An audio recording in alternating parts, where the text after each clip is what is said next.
Hey everybody, No Man here. I'm going to give a bit of an intro here to allow people to filter in and join chat. This is also for the benefit of people who are watching the stream after it's been recorded. So this stream, I wanted to discuss some basic things that I think about when writing stories. Um, I think I'm a decent writer, but I'm absolutely not perfect, and I'm not an expert. So take everything I say with a grain of salt and understand that I have some experience, but I've never been a professional writer aside from, I guess I do technically work to do this. So um, yeah, I kind of wanted to discuss my own process and how I evaluate my work. I want to go over some of my own writing philosophy, what aspiring writers should be doing, how you can improve, etc. I'll try to answer questions, and what I kind of want to do in the second half of the stream, I want to do some live readings of things that have been submitted by you, the audience. You can submit your stuff on my Discord in the channel Fan Stories. When we get to that section, I'll say again, but I don't want to read a really super long story. I kind of want to keep things below 5 pages so I can read a fair number of people's things. If you do have a story that's really long, but you still want to share it, I'll read like the first part of it, or I'll read like whatever section you give to me. Um, Once I read it, I want to give some constructive criticism, things that I thought worked, things that didn't work for me, or might need some tweaking. I also want to encourage chat to offer their own constructive criticism, and I want people to be. I want to be encouraging, so like, don't be mean or unhelpful. Okay, so we got a couple people in so far, and I kind of wanted to start with just some basic writing things for people who want to, do their own writing. So, hey to everyone who's just, hey to the early crew, hey Matt, hey Gapr, or Gapr, hey Wolvenart, how y'all doing? So, say, all right, out of the blue, you want to write. Um, the first, I'll give you, this is like pretty generic stuff, but it's good. And I hear it a lot from writers, and this is true from my perspective as well. If you want to write, write. Like, write a lot. One of the best ways to get better at writing is simply by doing it frequently. Practice makes perfect. I have to write because of my YouTube channel, and I think just the act of writing a lot and getting good feedback from you guys has helped me improve as a writer. So, like, write a lot, get people to look at your stuff, and get good feedback. You want to be open to feedback. This is kind of the second part. Be open to feedback. Don't ignore criticism. A lot of people like mostly want other people to like their stories. And you have to not be afraid to be told that people don't like your stories or that there's major problems with them. But also, like, don't change everything in your stories because somebody said something, and like, don't try to please everyone all the time. If you give audiences exactly what they say they want, they're going to get tired of it. Even if it seems like, oh, I want more of this, it's like, well, what they want more of things that are good. And yeah, it's good to have some consistency, to have a theme, to have, to have a consistency in your stuff, and do things that are in the same vein. I certainly do series that go on, and I respond to criticism that way, but don't try to please everyone. Got some more people here. Aaron, Old Man Skeletal, Attrition, Jolyn Burden, Zachary Weaver, Sir Clockhart, Pink Gibbous, Rojaws, Philip Schmidt, and William Stafford. Hey, everybody. Welcome to the stream. So I was just going over the super basic stuff, like for if you're starting out. I want to start out. Write a lot, get good feedback, and the last one is read a lot. If you're not writing and you're like, I have no idea what to do, I'm stumped. I have writer's block. If you can't write, then read, because reading a lot of different kinds of stuff in a lot of different styles will help you kind of learn um, what works and what doesn't work and why. Same thing with like somebody who watches a lot of movies. You get to learn why movies work and why they don't if you just see a lot of them. I've got a couple more people. Gentle Rain, Mr. Bongalong, aloha. BG Sam, hello from Mongolia. That is, that I didn't know that I had fans in Mongolia. Welcome. Where did you post your stories to get before I uploaded to YouTube? Where did I post my stories to get feedback? I would give my stories to my friends, and it's weird. Maybe it's just weird for me to get this, but I wasn't very good at getting good feedback from people. Because it was like, it's hard to get honest. Like, your friends want to be supportive. So if you give your stuff to your friends and they read over it and they give you feedback, they either might not be mean to you. They don't want to hurt your feelings, so they say they like it or ignore things that are problems. Or they are honest with you, but like, it can sometimes hurt to come from one of your friends. So if you guys are deciding to submit your own fan stories in the second half of this live stream, I am going to be honest. Going to be supportive. Like, I don't care how bad your stuff is. I want to get better, and I want to help you guys get better. So honestly, I didn't have a good source of feedback, but getting a lot of feedback from literally my customers, the people who came and found my stuff and like it, and then I get good feedback. I just have a whole lot of good feedback because I'm on YouTube. But I think that's a similar thing of people that put up like fan fictions or things like that. And I don't think that's a bad. I think I have problems with fan fiction. I think they kind of function in their own little bubble universe. And I know that's weird because I write fan fiction. That's my whole channel. But I do not like the fan fiction bubble because I think it encourages a lot of bad writing habits. There's tabletop RPGs to practice tons of writing with feedback. Yeah, that's a good way. I did that too. I've been a role-playing person, and I've written a lot of games.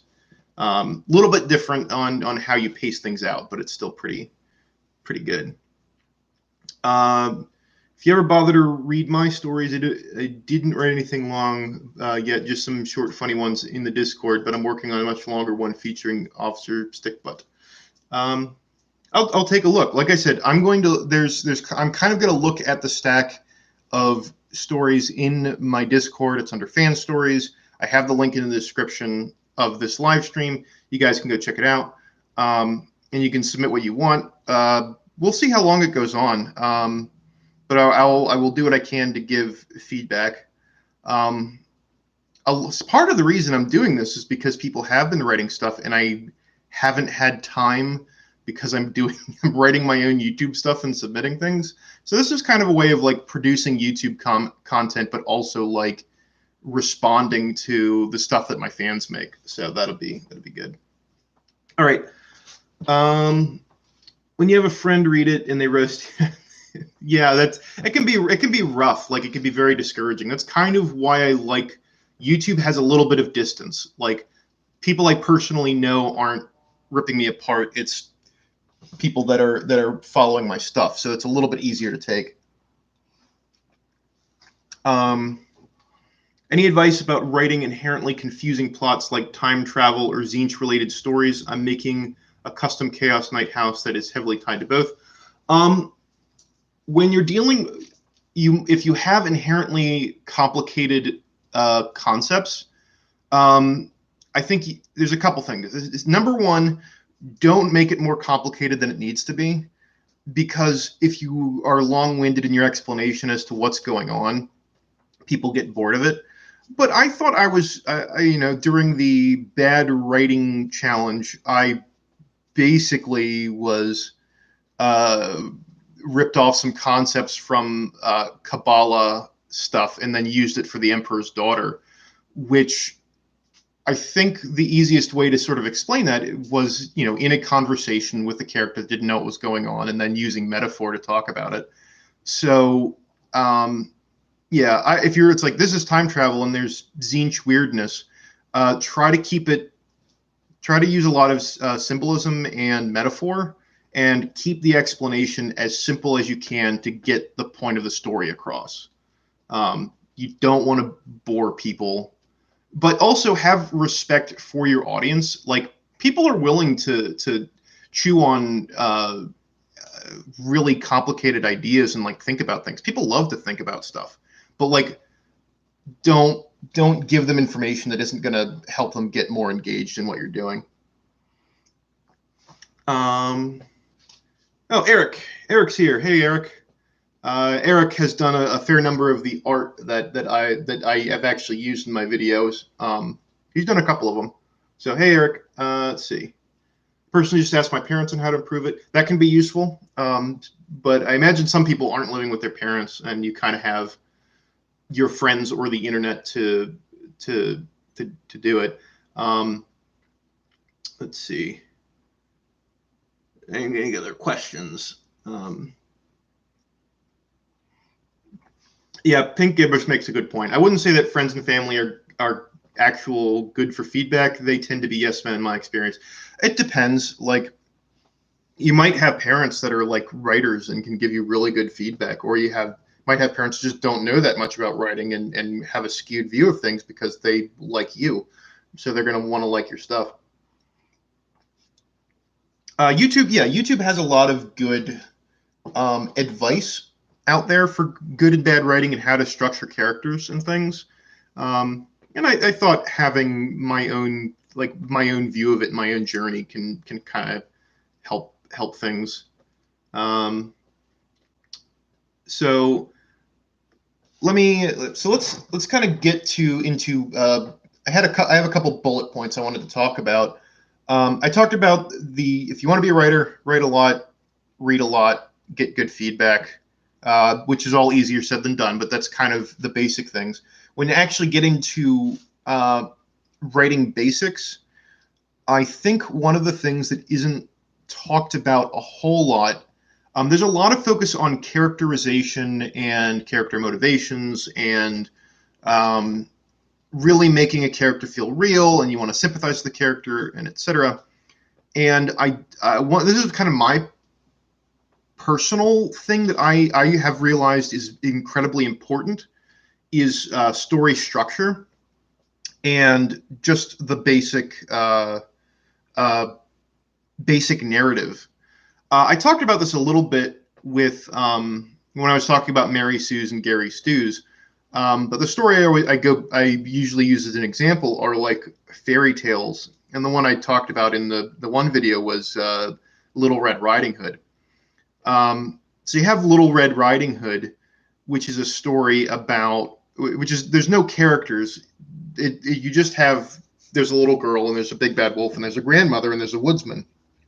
We don't know anything about them, but it works because it introduces a conflict and then resolves it. You even have tension because we all know as the audience that the big bad wolf is bad and wants to eat Little Red Riding Hood. And the big bad wolf tricks Red Riding Hood into telling her about Grandma, and then follows her there with the intent to eat Grandma and Little Red Riding Hood. And then there's the tension of what's going to happen, because we don't want things to happen to Little Red Riding Hood. Even right down to the whole, oh my, what big eyes you have, what big ears you have, what big teeth you have. That's all kind of building towards a kind of tension. And you're doing it all without, or the writer or whoever wrote it or the storyteller is doing that with no characterization. So I think my point of this is, I think people tend to get, in current writing habits, tend to get more focused on their characters than on focusing on elements of their story that are going to make things a lot easier for you to write your characters. In my opinion, in my experience, because your character is going to be able to come out really well if you understand the basics of you have a character, you have your main character. What does your main character want out of life? What are their flaws? What is it they're going out to go do? What are they doing? And then what obstacles are they facing? Like that's the most basic element of story is you have a character, we get enough of the character that we're kind of rooting for what they're trying to do, and then they face obstacles, and then they learn something, and then the story ends up getting resolved. That's a super basic protagonist story. It's a pretty basic protagonist story, but it's something that works. And I think before you try to do a lot of weird things, trying to get the basics down, I think, is pretty important. Though if you're dead on starting out, like if you are like, I don't know what to write, like literally write what is exciting to you, and kind of once you get a couple things under your belt, then you can start kind of looking at your own work and kind of look at what needs to be worked on. I think another thing that people sometimes do is they worry their stuff's not good enough, so they don't write things, and they keep trying to learn how to write well, but then they never write because they don't think their stuff's good enough. Don't worry about it. Write stuff. You'll write good stuff. You'll write bad stuff. You'll write mediocre stuff. The goal is to practice and to try each time to write something good. And it's not always going to happen. I'm not always happy with everything I put out there, but I think I'm getting better at it. So yeah, be aware of structure. Be aware of pacing. You want to. There's an element of boredom that comes in to stories, and it's not. There tend to be parts of stories where it's like I got to explain a bunch of stuff, and characters need to get places before things can happen. Like, all right, Frodo and Sam have to go to Mount Doom. Well, there's a lot of walking around and talking, and not much is happening. So Tolkien basically gives a nice piece of writing in that little bit of. Pretty sure that's Two Towers. It's when they pick up Gollum. But Gollum gets introduced, and suddenly you have a whole new realm of conflict of having essentially a junkie, a ring junkie, following you around and being your guide. So there's a lot of interesting character tension in that. So yeah, let's see take a look at what you guys have said. I'm going to get, so that I've sort of talked about a little bit about structure of you do want to do some very simple things of creating a well-structured story, varying up descriptions, don't reuse the same words, like nuts and bolts writing things will keep your work from getting bogged down in clunky writing.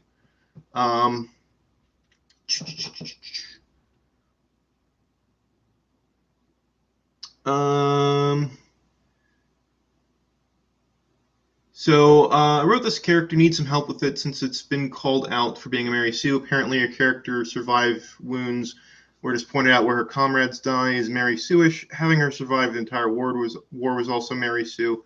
I assume this depends on the explanations and writing, though. What you want to be careful when you so you have a really powerful character, you have a character that can do things that it's sort of okay for protagonists to have a bit of plot armor where, all right, a machine gun opens up and starts mowing people down and your character's among them.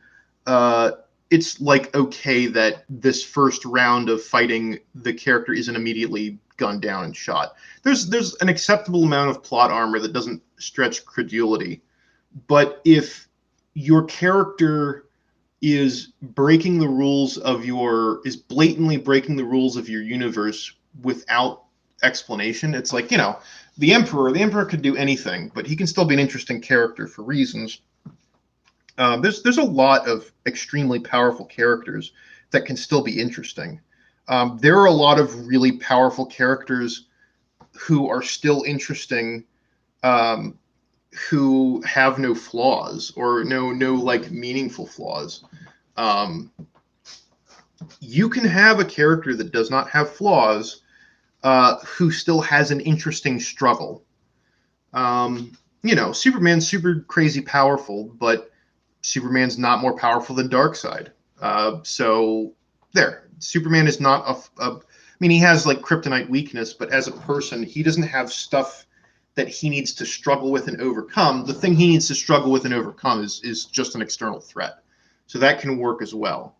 I said in my Mary Sue video that I don't think it's a good thing to think about your character as being a Mary Sue or not. Like, if your character's a Mary Sue, there's a number of things that have gone wrong. People probably don't sympathize with your character. You might have to look into why that is.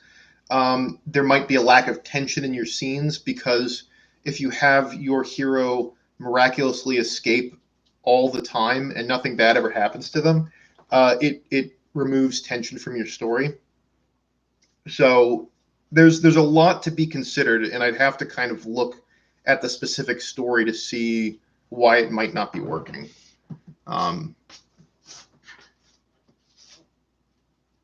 Good writers are magicians. They just have practiced what they like. Yeah, I mean, it's, in a way, there's a way to get people looking at what you want them to look at, and a lot of it's practice. My biggest question here is anything I need to know about the copyright side of posting Warhammer 40K on YouTube. Basically, say that your stuff is not owned, like you don't own Warhammer stuff. This is not yours. This is like for the sake of parody or whatever have you. They haven't come down on me, and they haven't come down on like text-to-speech. They haven't come down on Lord Voldemort. So I think it's, if you put up a disclaimer that this stuff does not belong to you, I don't think GW hasn't really come down hard on things unless you're reproducing their stuff and not crediting the original source or trying to make money off of something that's just theirs. I haven't had any issues with it. They haven't made any. Yeah.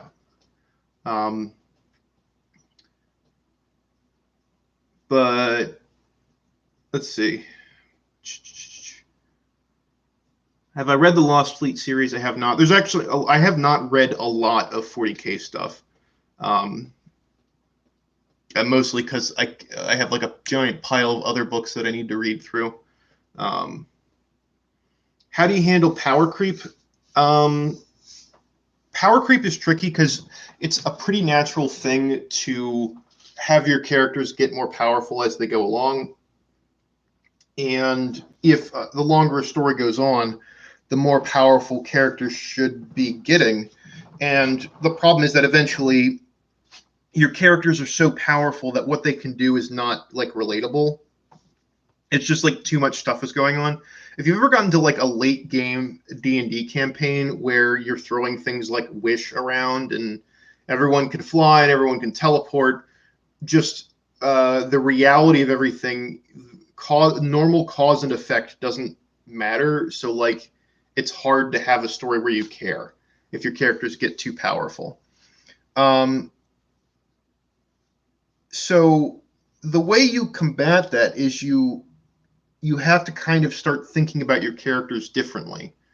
All right, so you finish up a story and your characters are super powerful. At the end of it, they defeat the big bad guy. All right, if you're going to continue that story and they're really powerful, you kind of need to give them a lot more responsibilities. Like if you're really powerful, your decisions impact everyone's lives. Um, there was a pretty good Superman comic where Superman tries to fight hunger, and it's like there's no bad guy. It's just Superman's trying to make sure that everyone has food in the world, and like he can't do it. Um, it's kind of like you need to scale up what the problem is, and you need to make the problem about something other than what their power level is. I think.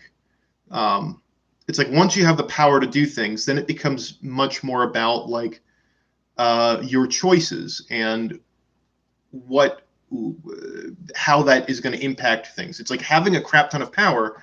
The tricky thing is not that everything gets solved easily. It's that everything you do has an incredible impact on everything. And it's like you might save all of these people, but because you did that, that's going to cause you're shifting the universe. You're going to destroy other people over here, and that's kind of an interesting way that I would want to take that idea. Yeah, power equals responsibility. That's kind of what I'd want to. That's a big thing. It was a conversation I had with some of my friends about being president. There was some issue of it was one of the times where we had an economic downturn.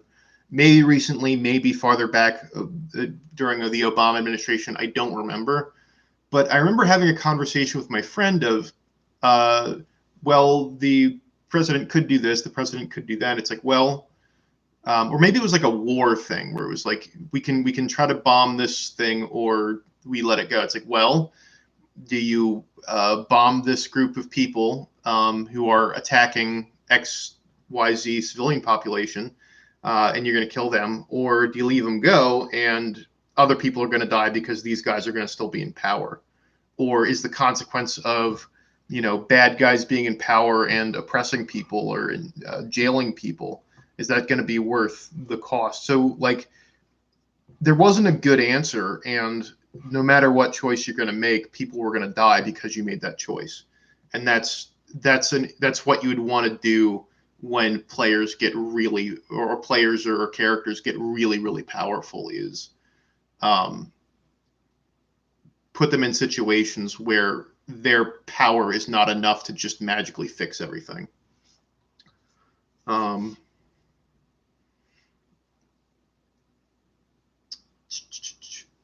What's your opinion on a Primarch sitcom?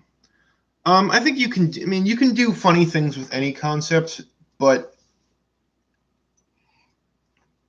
I am generally of the opinion that taking characters from a setting and then removing them from the context of from the setting, which is the whole context of what makes them their characters, is really weird. This I didn't see it, but like I saw it floating around the internet with the whole brony phenomenon. My Little Pony, there's magical ponies. They do stuff. They're wholesome stories in a magical, fantastical world.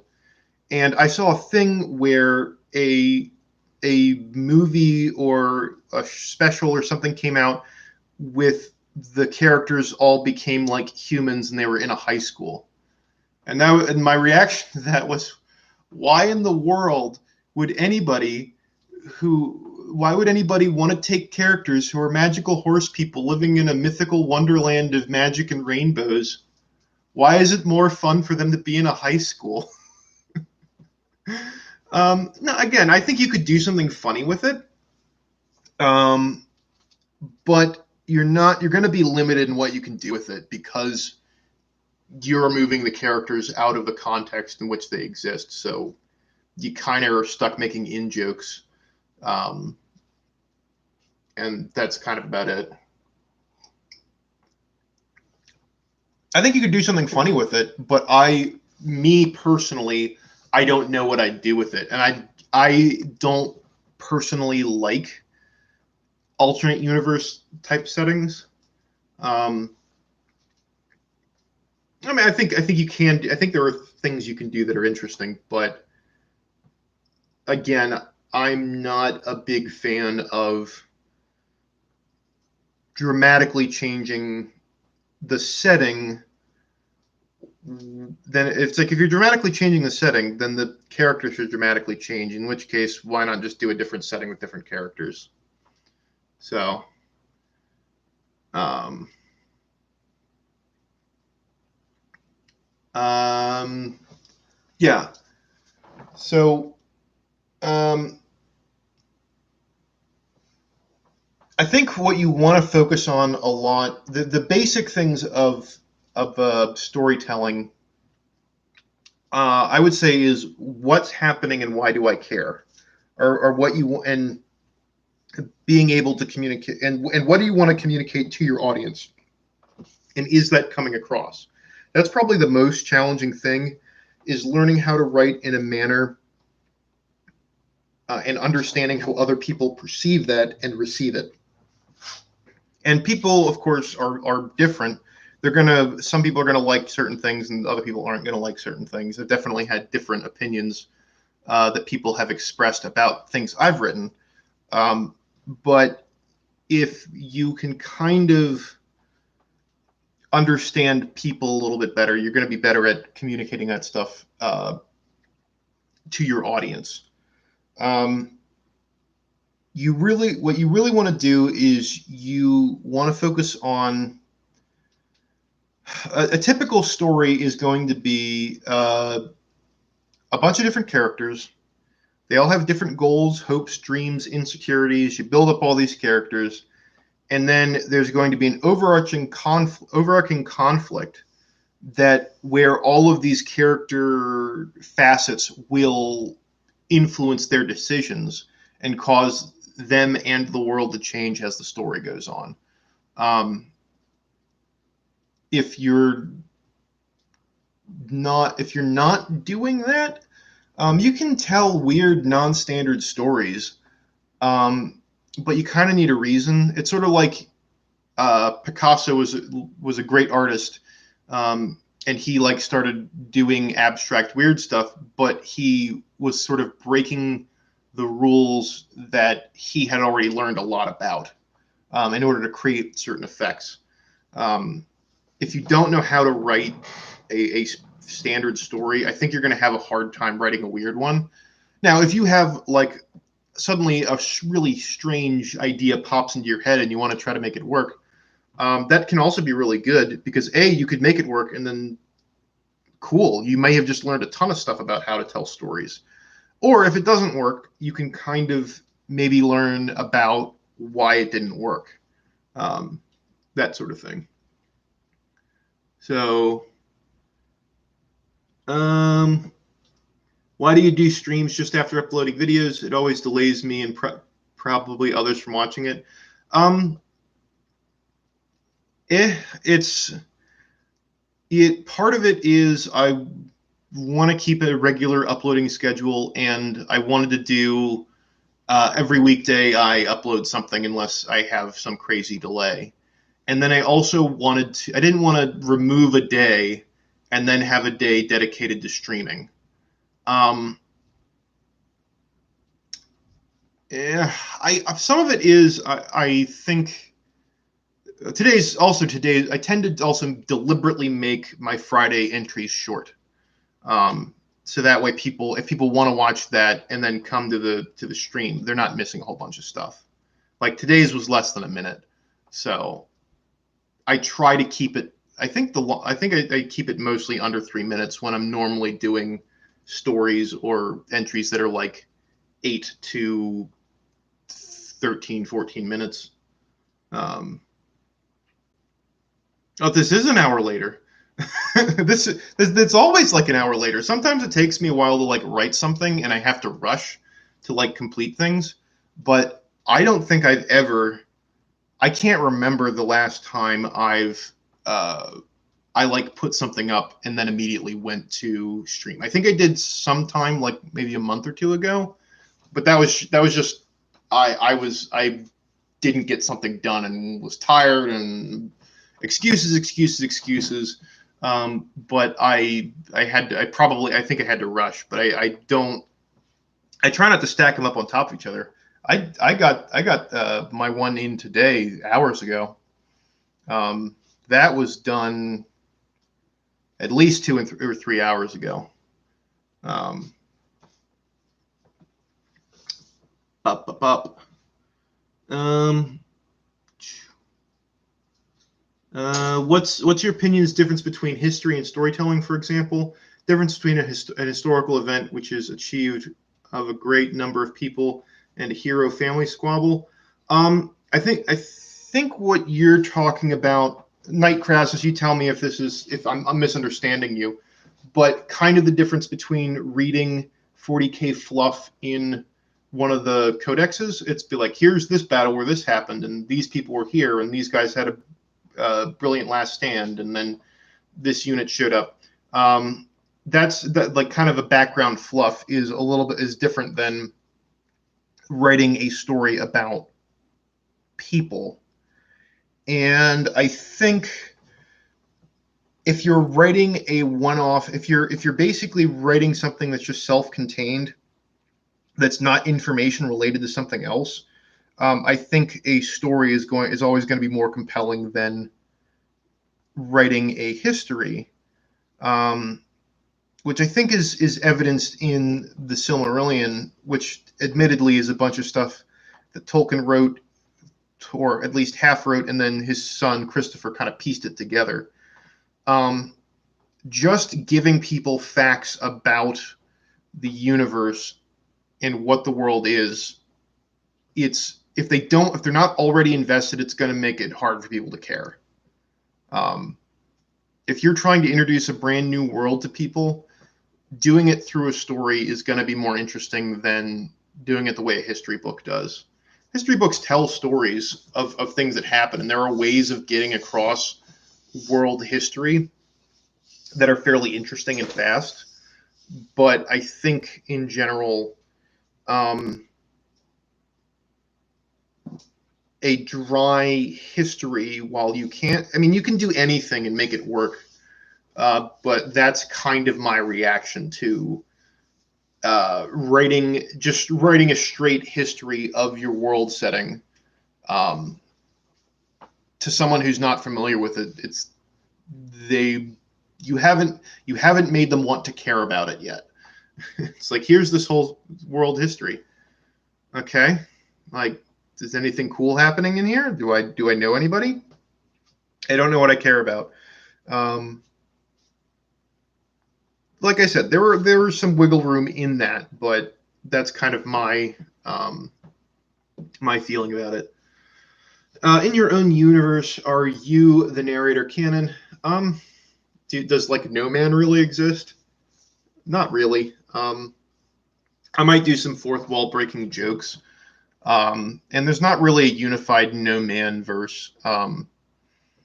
Each of my story, I don't want to be like, yes, absolutely, these stories are all happening at the same time.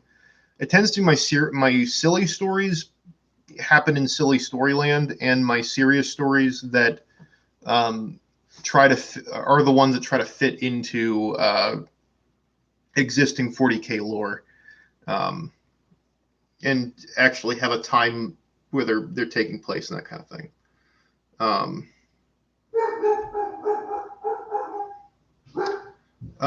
Quite curious what you think about the opening chapter of my story about a guardsman surviving an orc-infested planet. Can be interesting. You're welcome to submit it to the Discord. I have it linked in the description of this thing. So if you have it, you can submit it, and I'll read.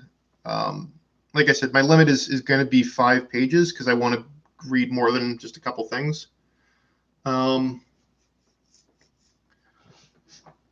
Yeah, so I think when it comes to fan stuff made in the 40K universe, or this also happens in people that write like alternate history with American Civil War or World War II or XYZ, what I think people frequently want to do is they want to have this comprehensive detailed battle map and what the unit movements were and who flanked where and how they were able to cleverly do these like really neat tactical things, which can be interesting if your community is all about like battle tactics in ancient history. That could be really cool. But what you can also do is make people interested in battle tactics because they're invested in the characters of who's doing what. So I think people sometimes get caught up in dry descriptions of troop movements, and they kind of miss out on the opportunities of creating people who exist in these very intense situations.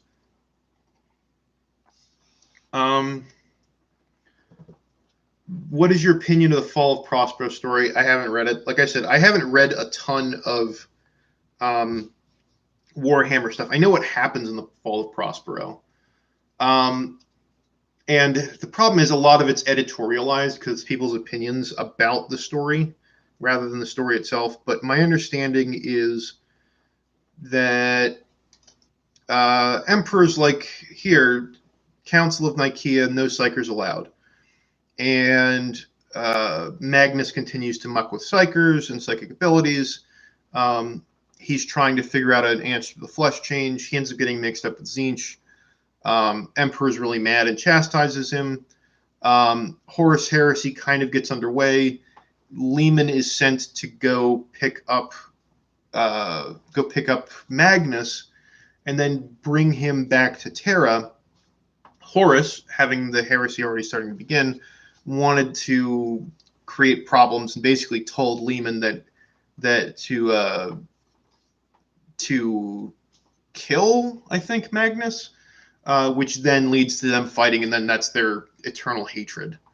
Haven't read the story, but as far as a setup, from what I understand of the details, it seems like something that, because I've heard a bunch of people complain about how it happened and how it doesn't really make any sense. That amount of misinformation, it's like you got a direct order from the Emperor and then Horus countermands it. I think you can still have it work, but there'd be like confusion about why this was suddenly changed. And I think there's a way to do it, but again, I can't comment a ton on it because I haven't read the story.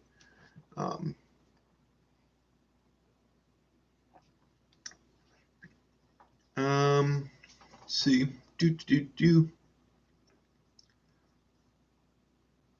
I think I'm gonna talk for a little bit. We can chat for a little bit longer. I'm thinking at maybe the hour mark, I'll go into the stories on the Discord page.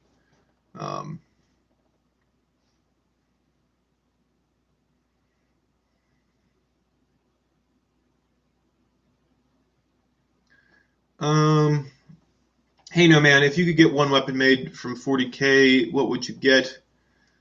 The weapons I would want, I mean, in reality, what would I want? I guess it'd be really cool to have power armor, to like put a thing on, be invulnerable, and be like super strong because you're in power armor. What the weapons can do, the weapons of 40K are like weirdly not meaningfully more devastating than weapons that already exist. It's like I fire a black hole at you. Well, I'm dead. I would also be dead if a cruise missile hit me. A big giant laser hits you from a Titan. Well, I would also be dead if an artillery shell fell on me. Power armor is really cool. I guess it's not a weapon, but it would be really cool to be really strong and really fast and like just feel like a tank. That'd be really cool. Does the first paragraph make you want to finish the page? Does the first page make you want to turn the page? A lot of storytellers forget to ask themselves this. Like there's reading the first page. Yeah, that's really important. Starting off is, yeah, I mean, there is a certain amount of, if you use too many tricks to lure people in to continue reading. I mean, you can't have like J.J. Abrams syndrome where it's like, oh, well, then what's the next thing that's going to happen, and then it never pays off because you keep having to make up something else to be interesting to keep on happening. And yes, I think that's very important to take what's happening in your story and make it as interesting as possible, to really suck people in. But I think you can also do that too much and kind of sensationalize everything you're writing. It's a balance, like most stuff. Um,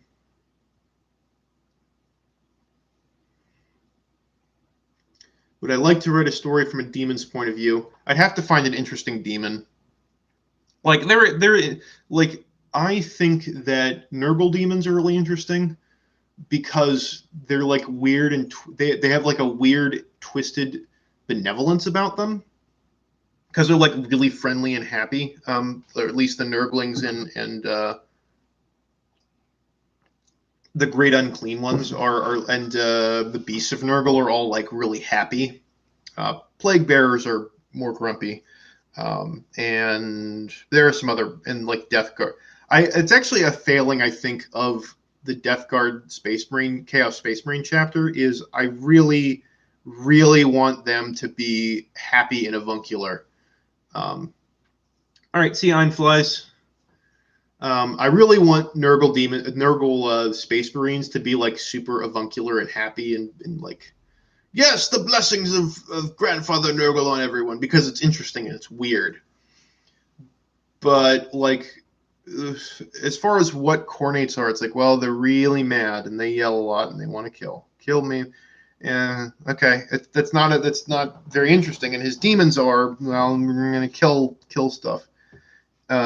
You have to have a character with somewhat complex needs that are not immediately easy to satisfy. And the problem is most chaos demons are built around human emotions that are more about instant gratification than about trying to reach some kind of long-term goal.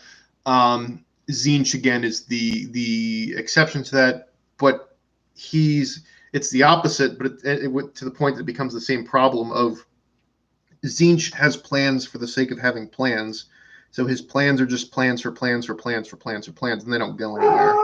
So it's like it's again it's frustrating because he's not working towards a goal, a coherent goal that makes sense. So you have to come up with a reason why demons have a kind of goal or something. How do I deal with writer's artist block? Write anyway. Sit until you come up with an idea. That's one thing. Write anyway. Sit until you have an idea. The other thing to do is like read or consume some media that can give you some ideas. Also, making yourself have deadlines. Like, I have not written nearly as much in the past as I have doing this YouTube channel. So having like needing to do something is a pretty good motivation to actually getting it done. Yeah, Be'lakor is a pretty interesting team, and I just saw Lord Voldemort's video on Be'lakor. It's kind of interesting. I'd need to find out more about him before writing something. Have you ever thought of making a spin-off Sergeant Lazarus story? Maybe, but it's not going to be right now. I do have a bunch of things. Like, we kind of got the happy ending of the Ogg story, but there's a bunch of consequences for what happened. If you think about it, it's like people are like, "Yeah, it's like a thing," but it's like if you think about it, some things have happened that could cause a problem. Especially because the Inquisitor that had hired them to do an extremely dangerous mission is now dead. So there's a but anyway, yeah, there's going to be more stuff with Lazarus when I start the second series. I don't know if I'm going to do a series just about him. We'll see. Space Marines are kind of hard to write for me, but I wrote Sergeant Lazarus well enough. So, no man, have you ever considered writing a Tau story? I can see all the potential in a story placed on a Tau allied human hive world. Yes, yes. You can do some interesting stuff with the Tau, but I don't find them super compelling. Especially, people complained about the Tau because they're like super happy in a grimdark setting, and it's like that's kind of why I liked them. And they've backed off of the Tau and like made them more oppressive, more tyrannical, more like mind control-y and sterilization-y. Which I just don't. I preferred the Tau when they were actually the good guys instead of like kind of just about as just the Imperium with less pollution and nicer guns, and not old. So that's been my hesitation. I do want to do a Tau story. I do want to do a Craft World Eldar story. I want to do a Necron story. There are things I want to do, but a lot, and some of it is just I need to have an idea that speaks to me. So.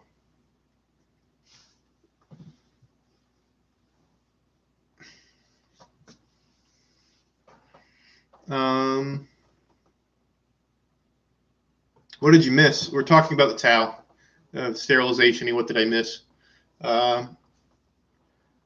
Yeah, the thing that defined the Tau for me was they were small.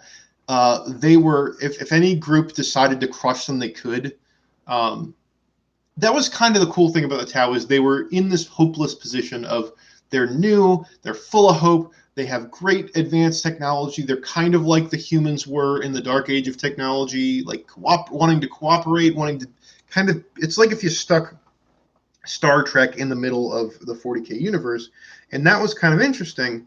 And then people complained about it, and then the solution was to take away from the Tau what kind of made them the Tau.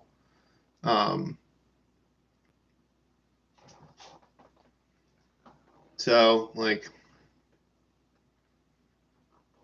they're just like the grim darkness of the Tau is like the ethereals are kind of mind controlling the other Tau.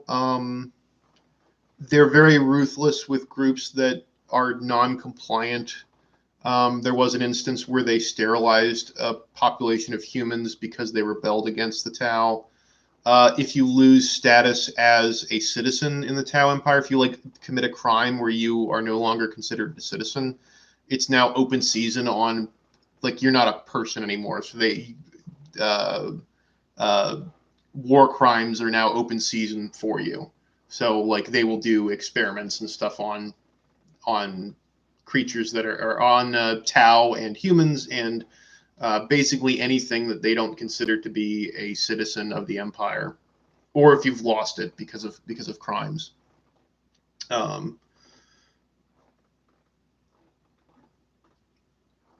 Just the idea of humans and aliens allying up seems fun as long as the humans aren't simps or spineless losers.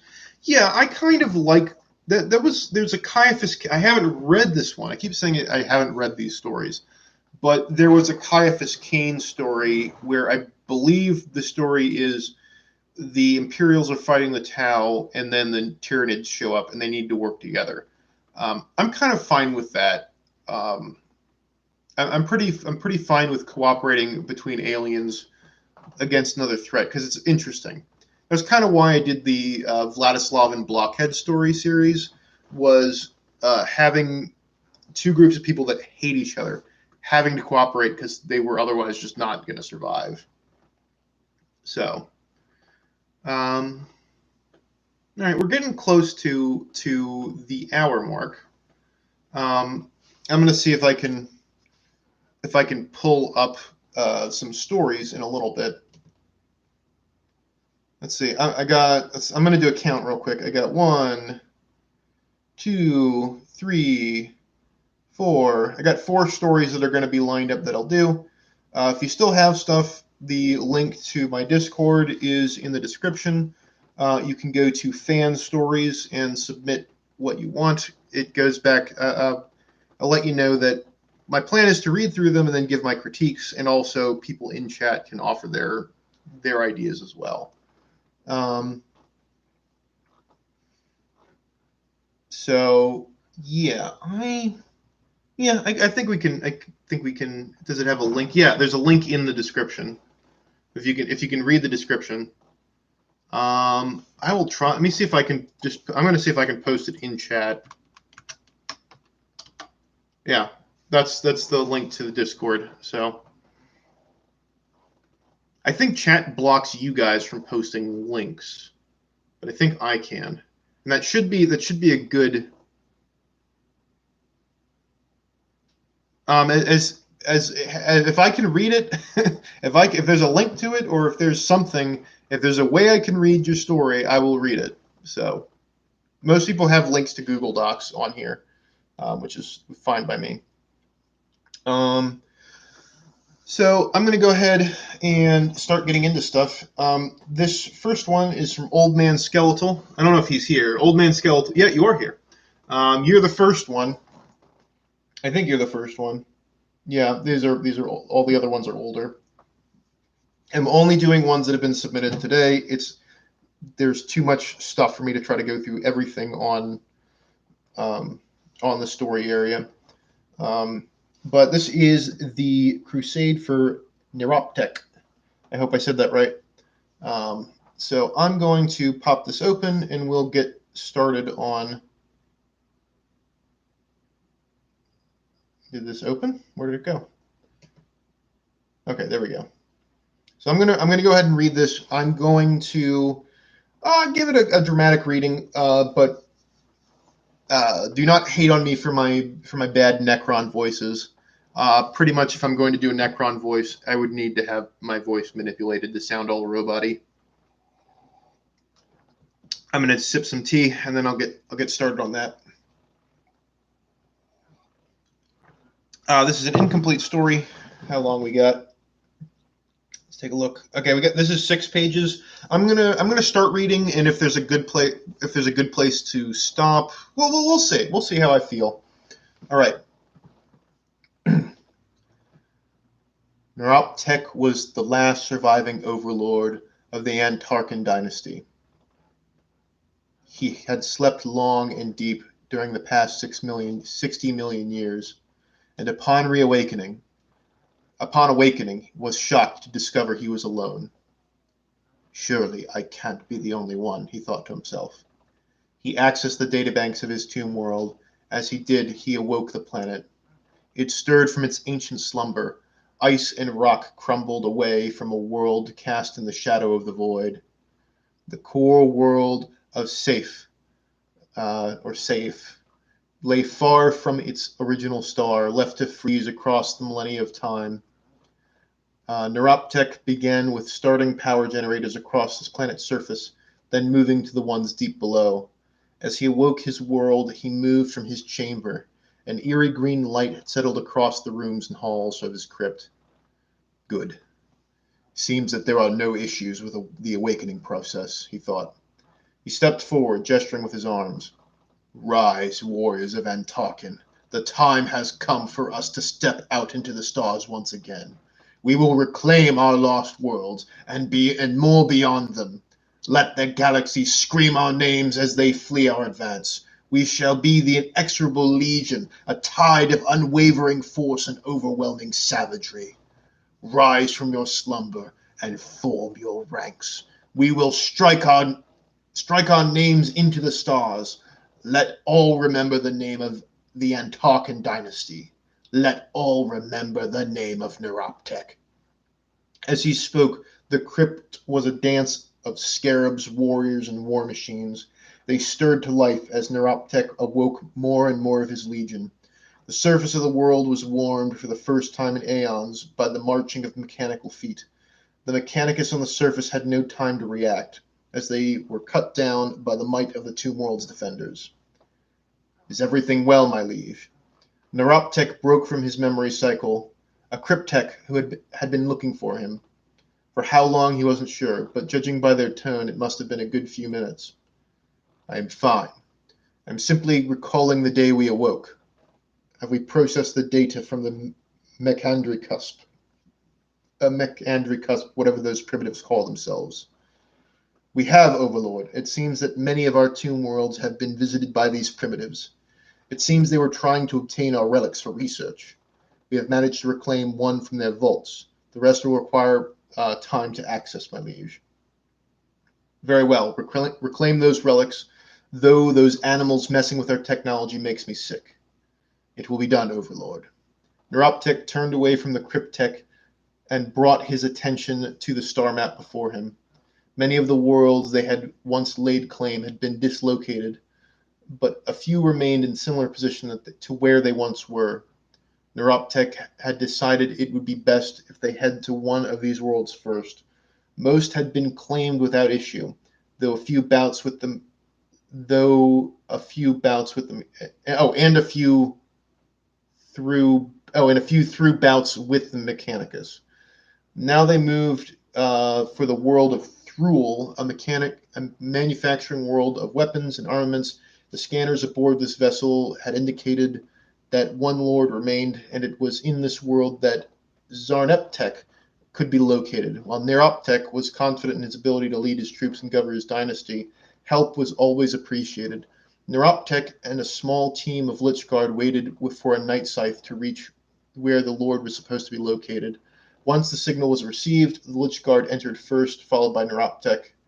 There was no immediate action, but the squad descended towards the heart of the tomb. As the squad descended towards the heart of the tomb, they were assaulted.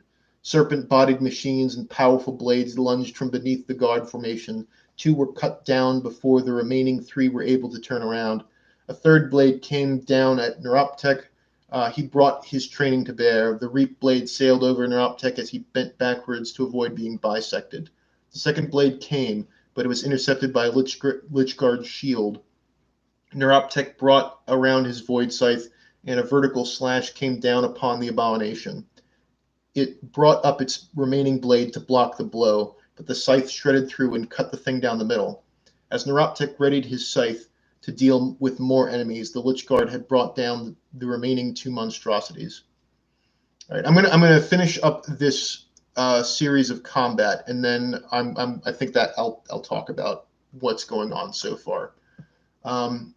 Neuroptech had never seen such a thing before. As Neuroptech inspected them closer, he realized they were Necrons, and Tarkin Necrons.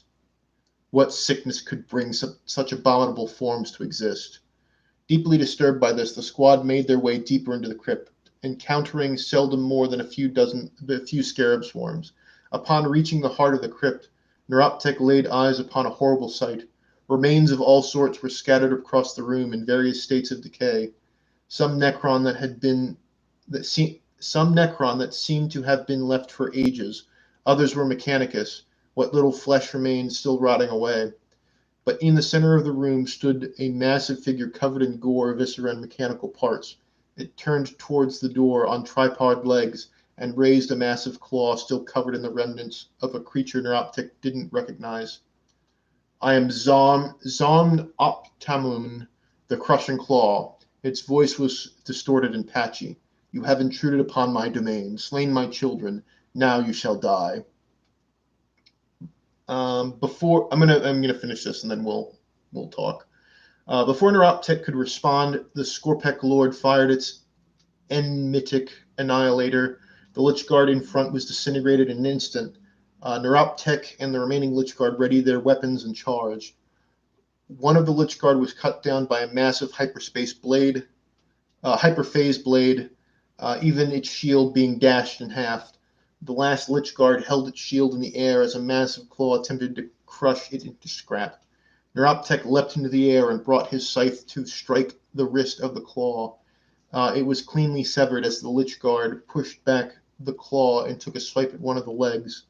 The leg pulled back, but the tip was still severed, causing the towering lord to be slightly lopsided.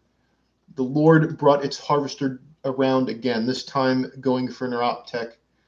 He brought his scythe up to guard, but the lord redirected the blow to the pole of the scythe rather than the blade. The harvester came down. The remaining Lich Guard slammed its shield into the side of the harvester, knocking it to the side. Zarnoptamun looked down and scoffed before lifting one of its legs and crushing the Lich Guard. Okay. So I'm going to talk. That was 2 pages of what we've got here, but from what I'm trying to skim through the rest of this. All right. So what we have so far is we have Neuroptech who woke up. I was a little who woke up. Let's start from the beginning. He wakes up. And there's talk of he wakes up and reconquers his planet, and now is going amongst the stars, and he's running across various and sundry cursed kind of forms of Necrons. So you have like the Necron destroyers, and you have flayed ones, and you have Necrons that are like weird and are kind of crazy. So that's what we have kind of going. That's what we have so far.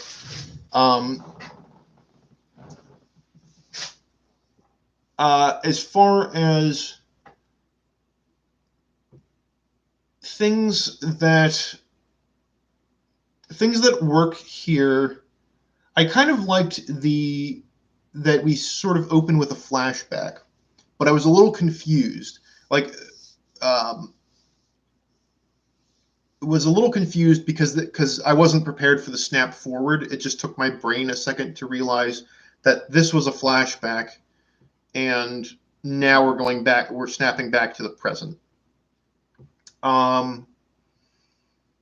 In that opening sequence where Neuroptech is waking up and retaking his planet,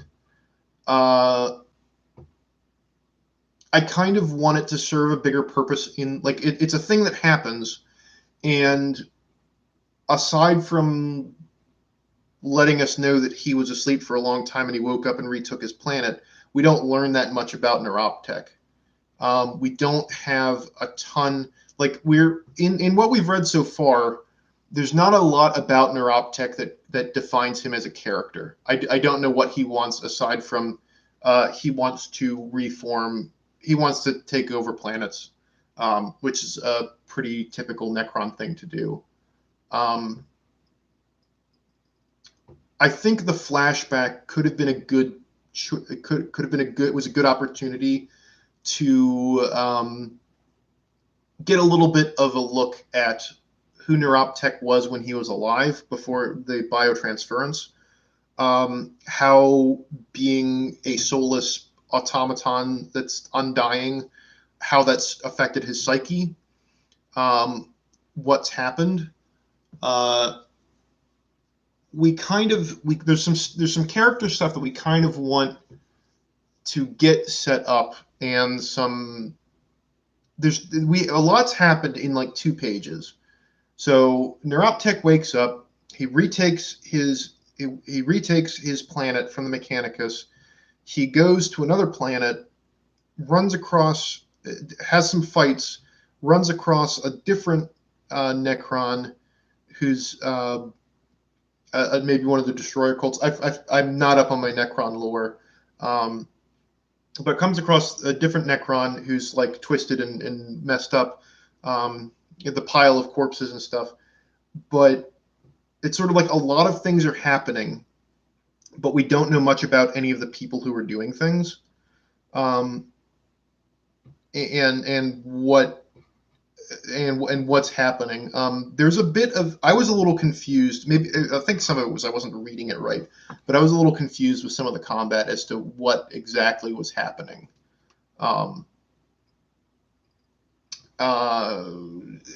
Sort of you have you're swinging a blade, you're swinging a claw. There's simultaneously too much detail in exactly how people are moving their weapons, and not enough detail about like where they're fighting, what's around them, how to give a little bit more context as to what's happening. I think that would be the biggest thing I would want to use to strengthen this is you need context. Like again, I don't really know that much about Neuroptech. I don't really know who these other guys are. Um, I'm not invested in like I need to know who this guy is a little bit. And there's ways to show it very quickly, even if you want to get right into the action. But like I don't know what he wants aside from he wants to take over planets. And there's a lot of 40K characters that want to do that. So I think Neuroptech. I think the biggest thing you want to do is personalize Neuroptech and make him stand out early. And I think you had a good idea in doing the flashback, but I didn't get much from him. He kind of gives a speech, but we don't see a whole lot of him. Of like, why does he like? There's a lot of stuff with Necrons as far as what their motivations are. Like, does he hate all of these lesser beings? Is he dismissive of them? Does he think it is his absolute right for him to control these things? And there's a lot of questions that I have about Neuroptech, and I think that so he's a Flare Necron. Okay, all the gore and skinned bits. Like I think from it is yeah, I think there's potential here. But we really need to, if Neuroptech is kind of going to be our main character, I think we need to get a little bit more about him before. Like this is the way I would want to do it, and obviously the way I'd want to do things is not the absolute 100% correct way of doing things. But if I were to like put my own spin on this, I would have the flashback with Neuroptech. I'd make it a little bit clearer that we were looking at a flashback. Like maybe start off with, I remember the day when this sort of thing happened. But we basically kind of, this is a lot of exposition of like, here's what's happening, but there's not the character. I don't know why people are doing things or what's motivating people. Again, this is very early on, but a lot happens. But okay, so that's the Crusade of Neuroptech. I hope that was helpful. I didn't think they were I didn't think they were flayers because they had like the spider legs. Flayers have like the really long claws and they wear skins. These guys didn't have skins. They had like dismembered stuff, which made me think they were more destroyers because they look weird. And I don't remember. I'm like I said, I'm about half informed about Necrons.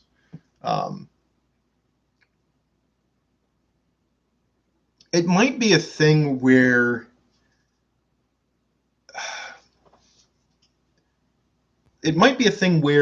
you get a little bit explained about Necrons, because a lot of this is also like assuming that people know.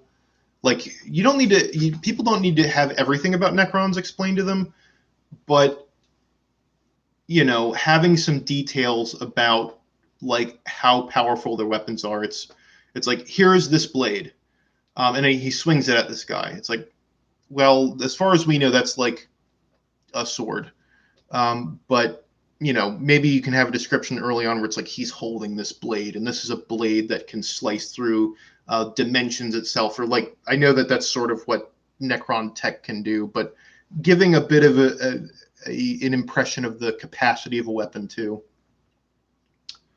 So yeah. Old Man Skeletal, I'll work on it then. I appreciate the advice. I establish motivations better in the future.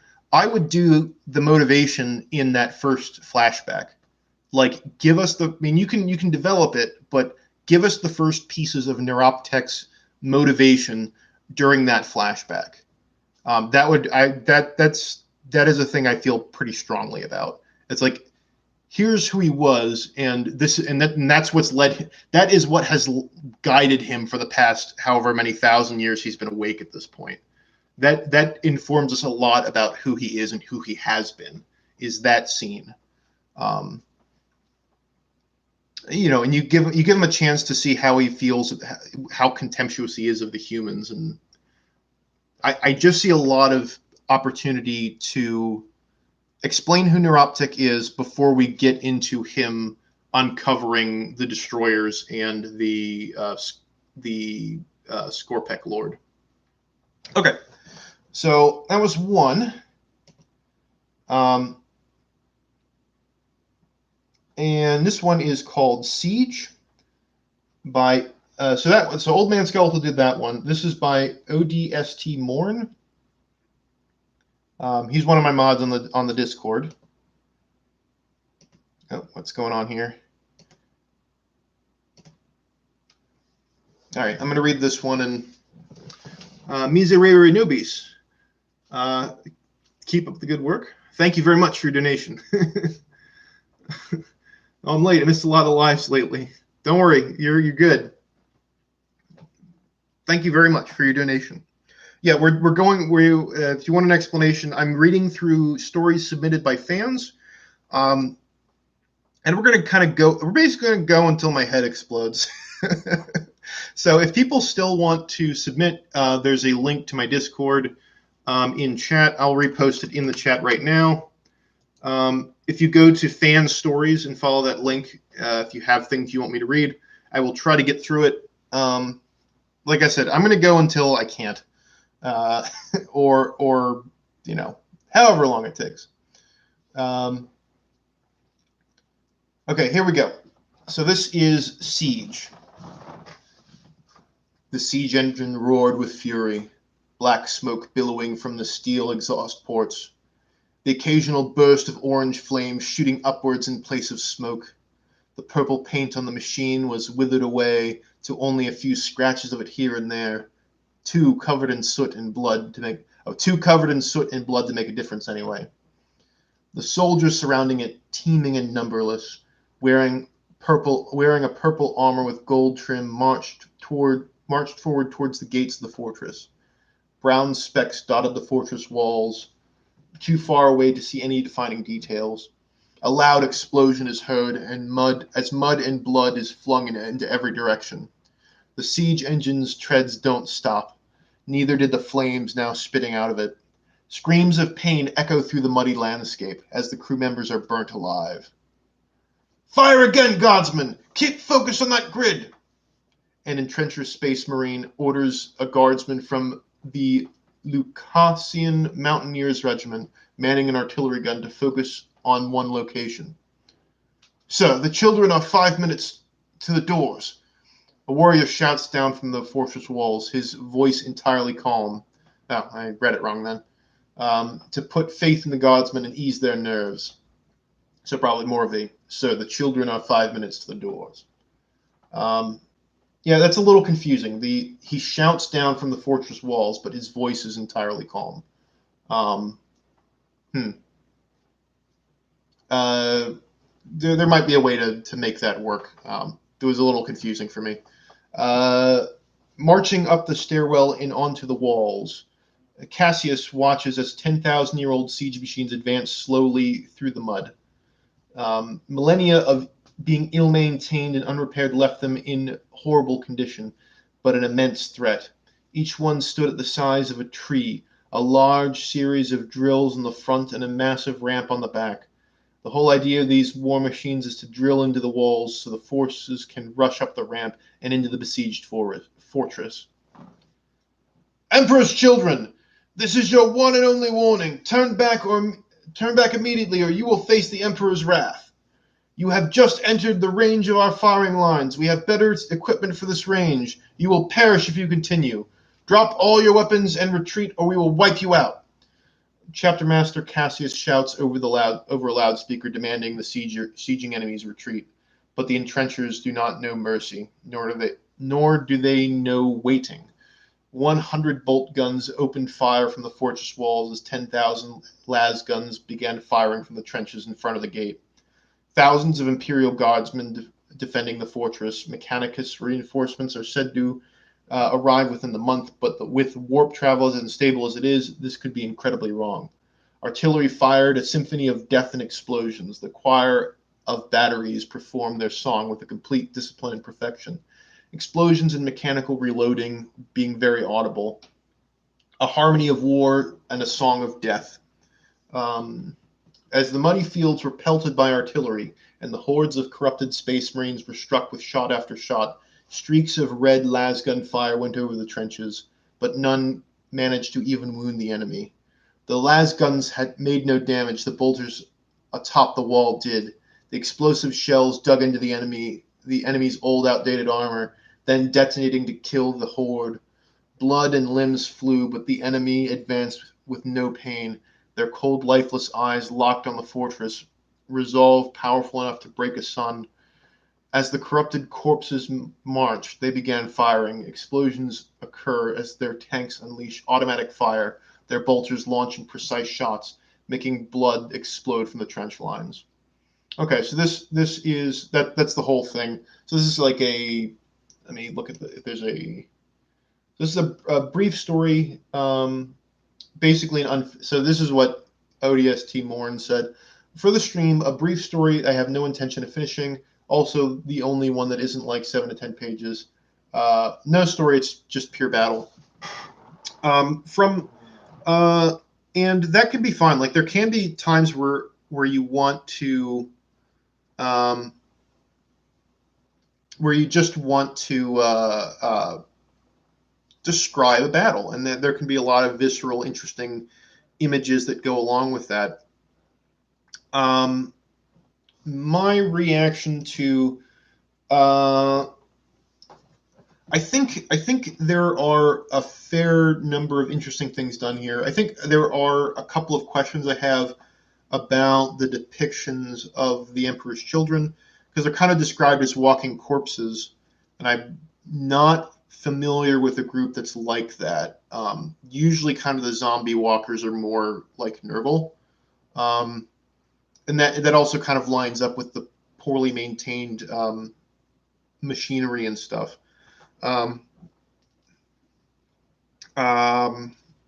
you know, it's certainly possible that you can have kind of these demon engines that are really old and they like look kind of crappy, but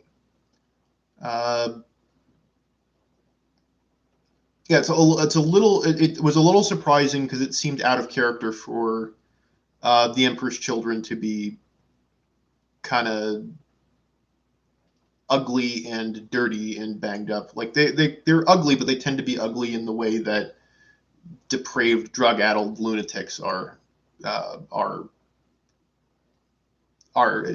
different. Now, Emperor's children are Fulgrim's boys. Thousand Sons are Magnus. If this was supposed to be, and if these are Thousand Sons, then these are meant to be Thousand Sons. That's also a little confusing. I mean, the Rubicon are kind of zombie-like. They're the empty suits of armor that are following the commands of the sorcerers, but they're not really the siege machine dudes. But let me get back to, instead of kind of quibbling over lore, like that's not as important. I had a pretty clear understanding of what was happening. I thought that there was a nice progression. I could there's a setting. It's like there's a gate. There are these big, huge machines that are rolling forward. There are space marines at the top of the wall. There are guardsmen in the trench, and the battle's kind of being engaged. And so I have a pretty good visual of what's happening. There's no characters; it's just battle, and so I would even something that's just a battle. Um, there's still kind of stories that you can focus on um, to kind of connect people more with what's happening. But again, this was a thing that was deliberately not made with a it's cool description, which is not unlike say like the beginning of the Battle of Pelennor Fields, where the first things that are happening are the big movements of the army. So I think this is a fine. I think there were a couple times where uh, certain phrases were repeated a lot. Um, like the actual word siege machine is said a fair number of times. Um, siege engine, siege machine, machine engine, engine. Um, this is a challenge for me because I will repeat myself, especially when I'm writing for a while. So, um, the other thing that I thought was a little odd was like the Imperial guy warning the Chaos Space Marines that they need to retreat or they will be destroyed. Um, I it seems unlikely that a loyalist Space Marine would warn demon worshipping heretics. There's pretty much these two groups of people are going to kill each other. That's what's going to happen. I think the warning is a little unusual in the setting. Um, I could see like a human commander who's never had to deal with chaos before, and has mostly dealt with like rebels, like normal human rebels that might be mad about something that are rebelling on the planet. But now we have this invading force, and he's like, well, nobody's told me about the way chaos works or how to fight space marines. Um, I could see somebody like that doing that, but not like a chapter master. Um, so so that I I think it's not bad. It's there's some good details.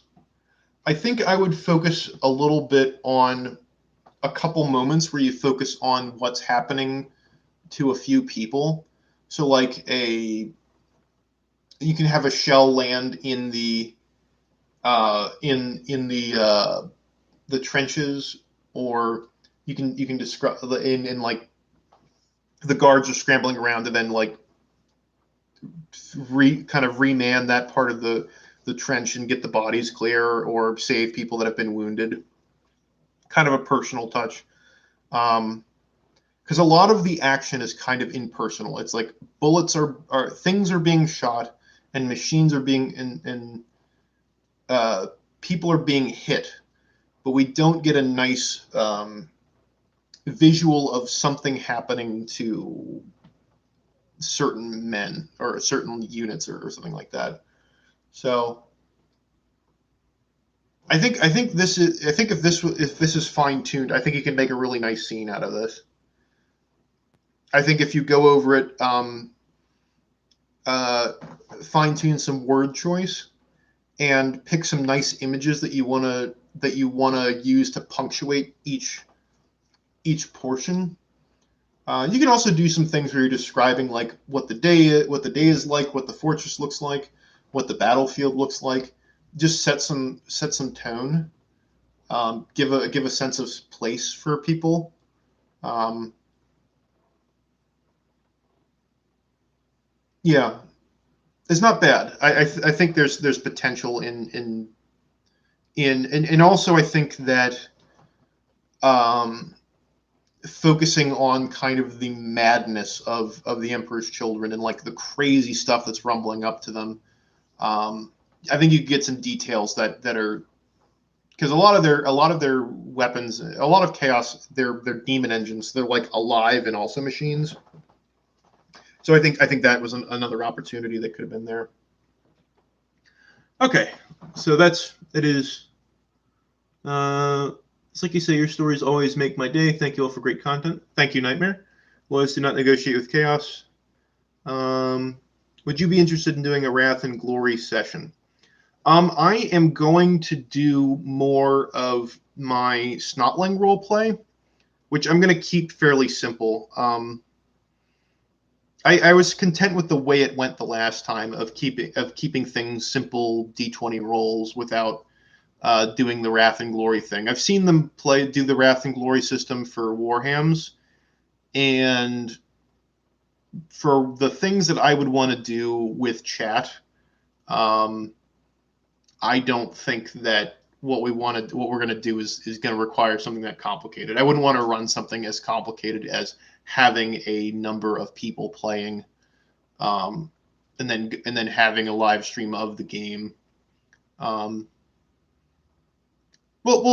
think about it, but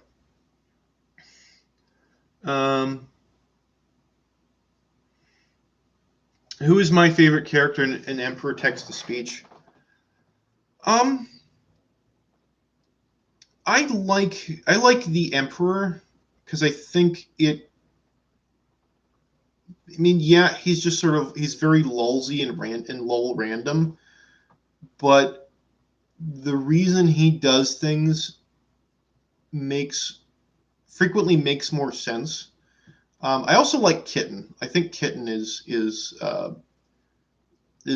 very wholesome, and it's nice to see him kind of do things. I like Magnus a lot. You kind of see he's funny, but he's also like a real character that's going through a redemption arc and falling back, and going through a redemption arc and kind of falling back, and he's still kind of having problems with the parts of his personality that got him in the situation that he's already in. So there's a couple I like.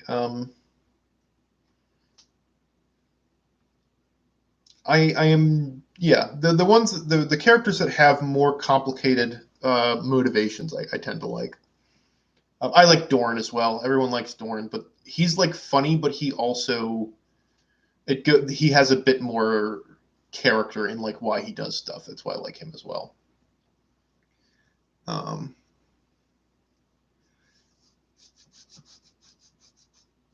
wonder if we get a TTS episode this year. They said I remember they said it was going to take a long time for them to do the next one.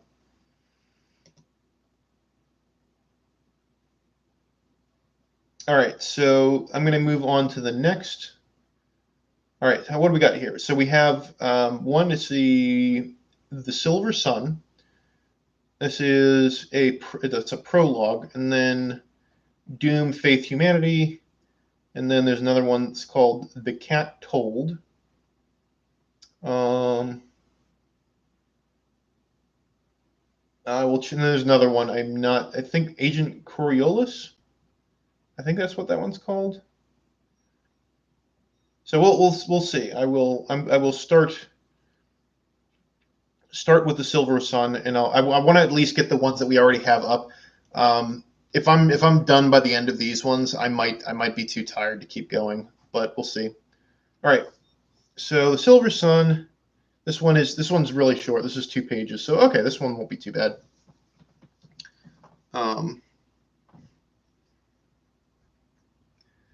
Okay, here we go. The Silver Sun.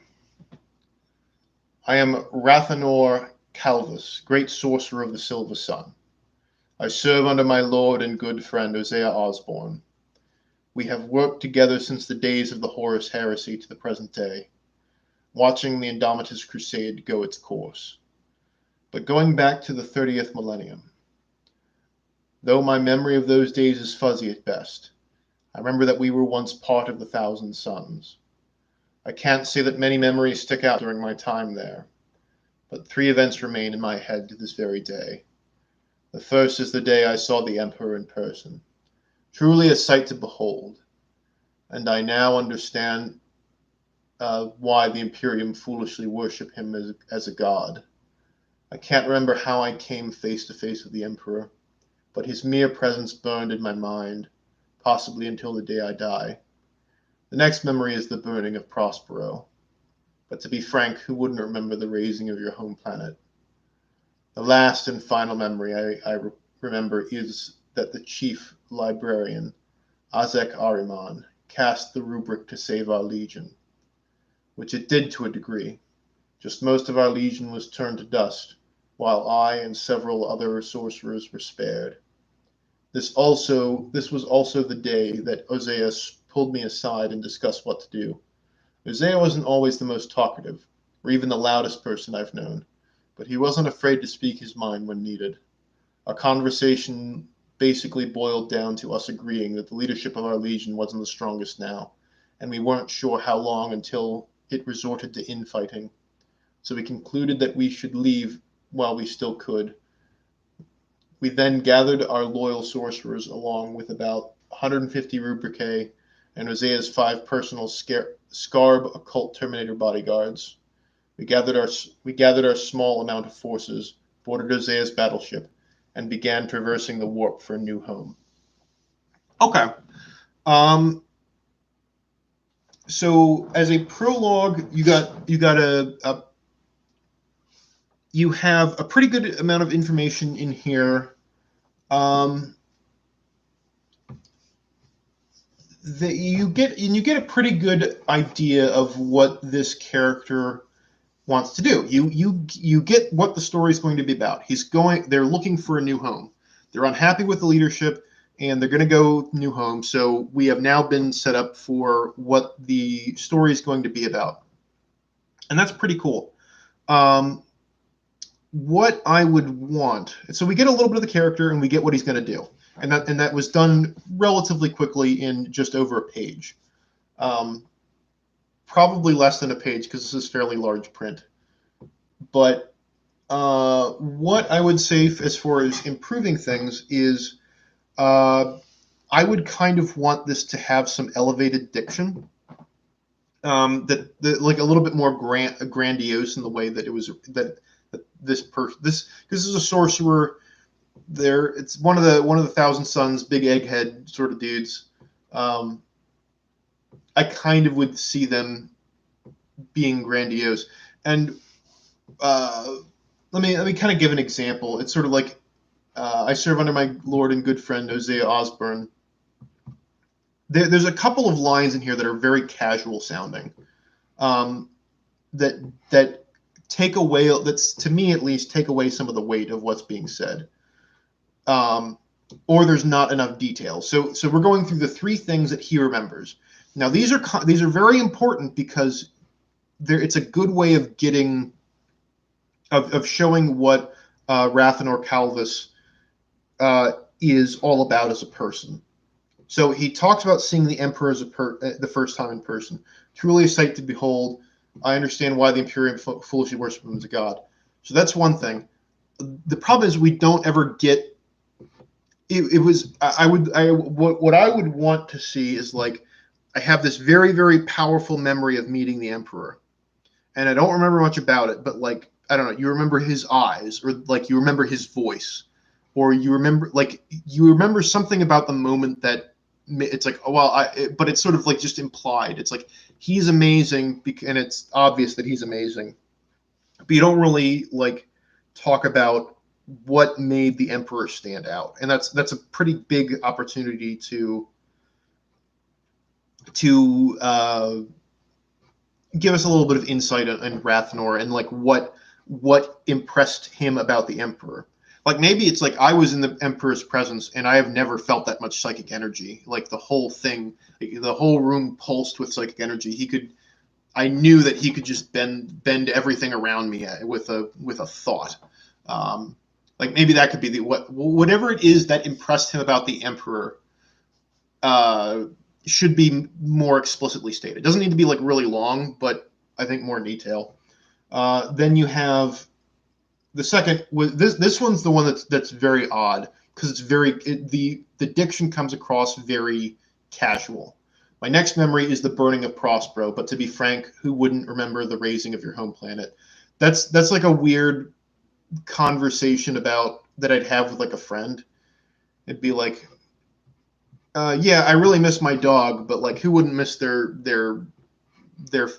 childhood pet? It's like Prospero's a really big deal. I would think that again, there'd be like an image associated with it. It's like I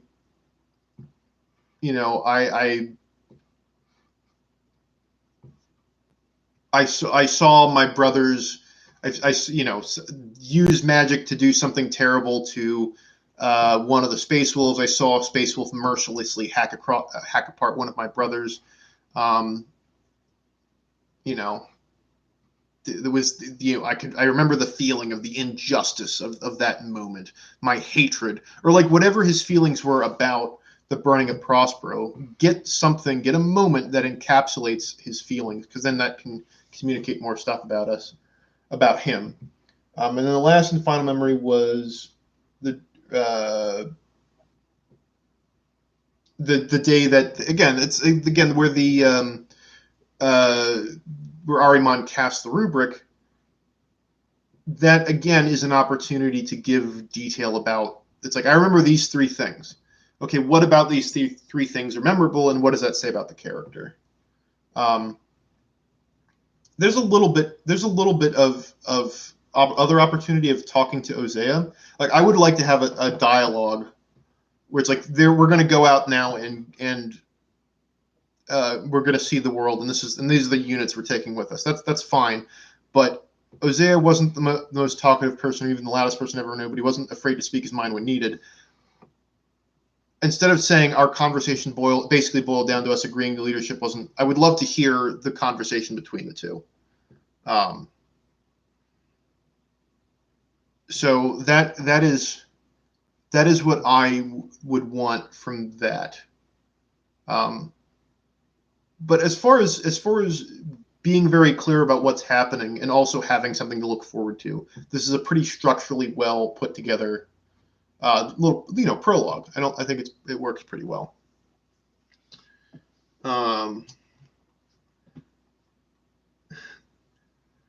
So that is the Silver Sun, kind of an explanation and background of a Thousand Sun successor chapter, it looks like, and kind of an explanation for characters.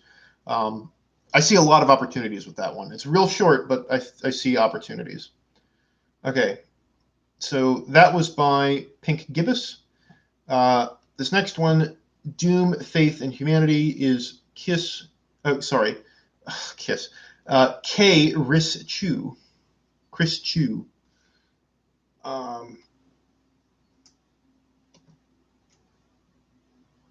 So let's take a look. Okay, so this is. I'm going to take a look. See, this is fairly. That's 5 pages.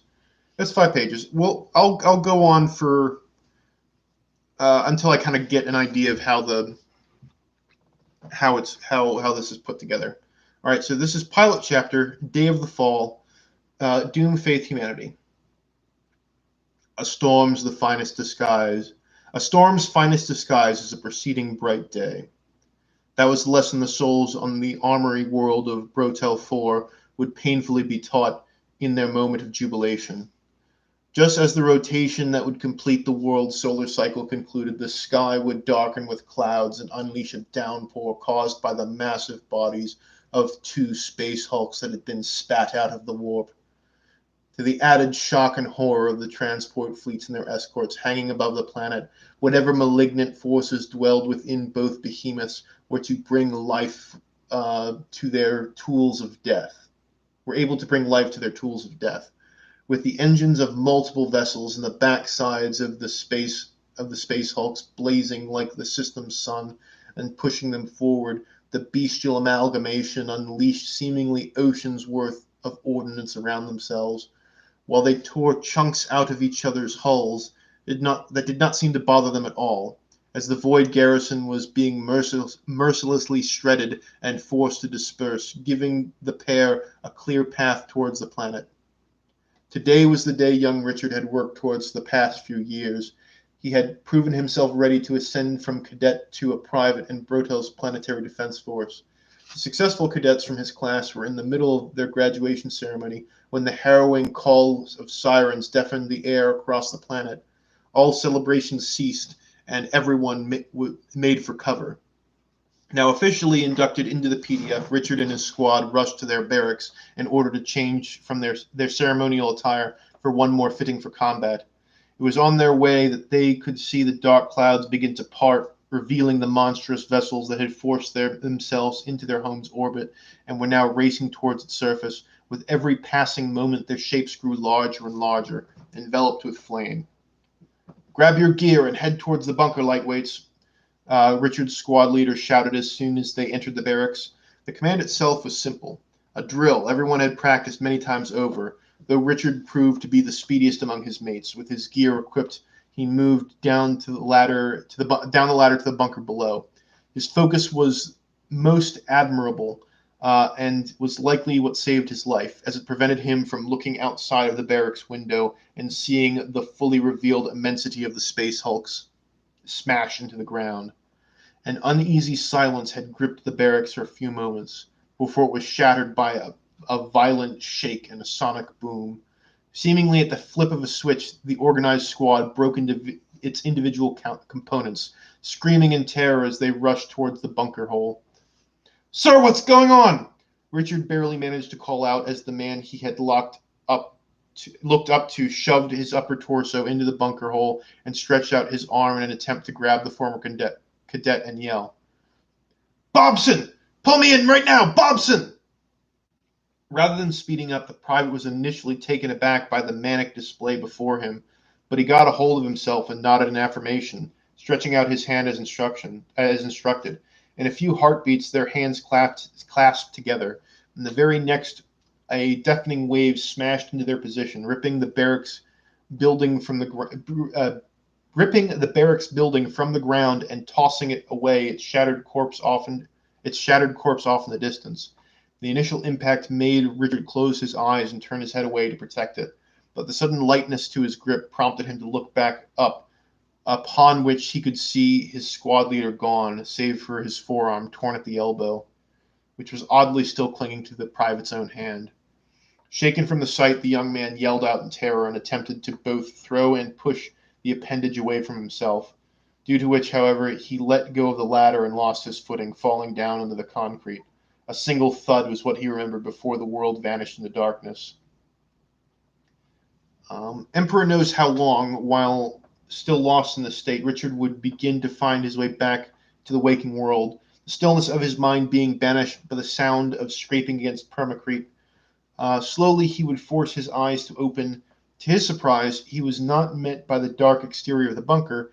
Instead, he could see what was barely recognized as one of the side streets to the barracks, as it appeared completely demolished and littered with rubble. What transformed his surprise into concern, however, was how the street was becoming more distant as he realized he was being dragged away. Looking down, he saw his hands and legs were bound with rope as he laid on top of a makeshift stretcher, surrounded by various bags of equipment that used to be stored in the barracks. The next logical thing to do, Richard slowly looked up to making sure to be as unnoticeable as possible, not knowing where he was in the presence of a savior or a predator. By the Emperor's merciful grace, the Brotelian could release a sigh of relief after seeing that the one dragging him was a man clad in the uniform and flak armor of the Cadian shock troops. Said sigh was apparently audible enough for the guardsman to notice as he stopped in his tracks and looked back at him. "So you're finally awake, huh? Can you walk on your own?" His voice was oddly calm, contrary to Richard's jumpy state. The Cadian did not look panicked in the slightest. In fact, his face bore the dour expression of exhaustion. Yes, I believe I can." "Good." Suddenly, the guardsman dropped the stretcher, its passenger letting out a yelp as he hit the ground. Wordlessly, the Cadian stretched his back with a groan before turning around and untying the young man's bindings. Okay.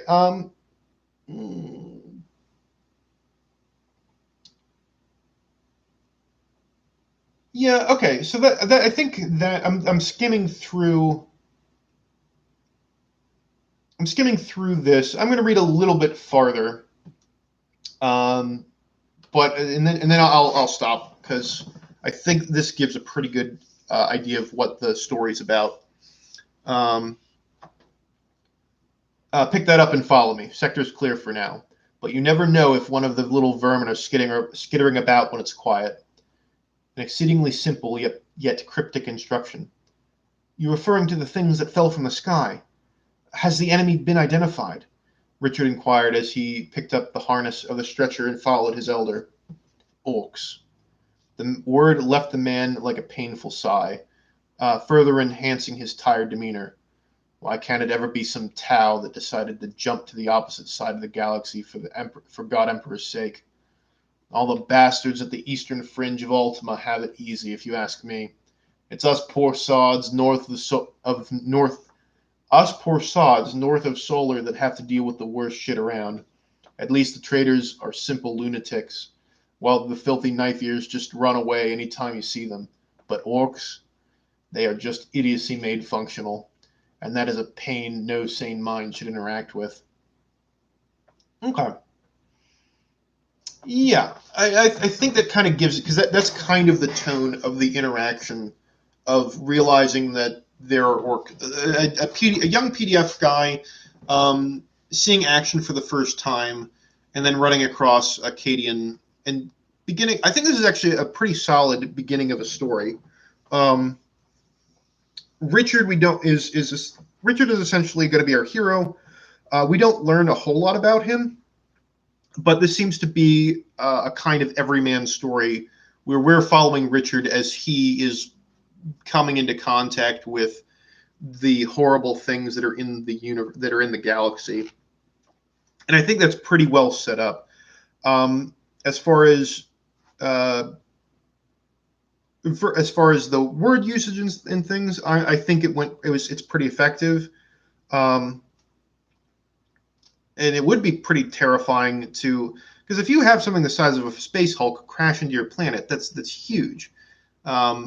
That's gonna cause a lot of damage and is gonna be pretty terrifying to have to deal with.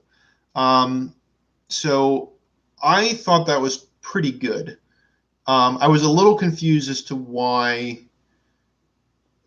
I guess he got ripped apart when like the shockwave of the thing hit. But if it hit him in a way where it tore his arm free from his socket and he's like gone somewheres, it would probably more likely pull Richard out with before his arm got ripped clean off. But that's not. You can be dramatical. He might have been hit by something else. He could have just been severed as he's hanging out of the hatch, I guess. But yeah, I think we have a pretty good sense of Richard, that he's trained, but he's not a veteran at all, and he's interacting with a Cadian whose demeanor is very clear and distinct from Richard. Yeah, I think this is a pretty good start to a story, and I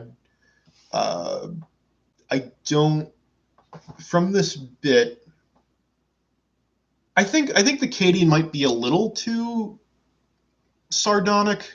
Like, I think it's a little odd that he, like, when he finds out that this dude's awake and can walk, he just drops him. It's like, well, he might be awake and and able to walk, but he might like have a broken arm or something like that. Like, or he might be able to be awake, but he might have a head trauma. It wouldn't take you that much more effort to just set him down. But that's a nitpick. I'm fine with that kind of setting the tone for the Cadian. Okay, yeah, I think that one worked pretty well. Hey, Chris Chu.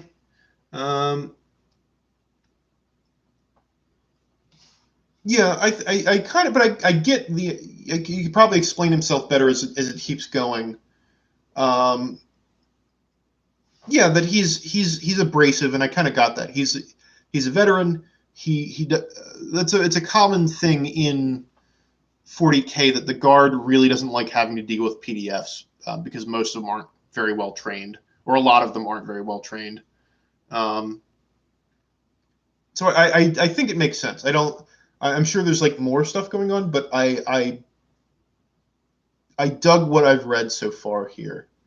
Um, and I'm sort of skimming through. Yeah, what we're getting afterwards is basically the more interactions with the Cadian, um, more that he has kind of this laconic, tired vet dealing with a wet behind the ears greenhorn, and then you get exposition about what exactly is happening.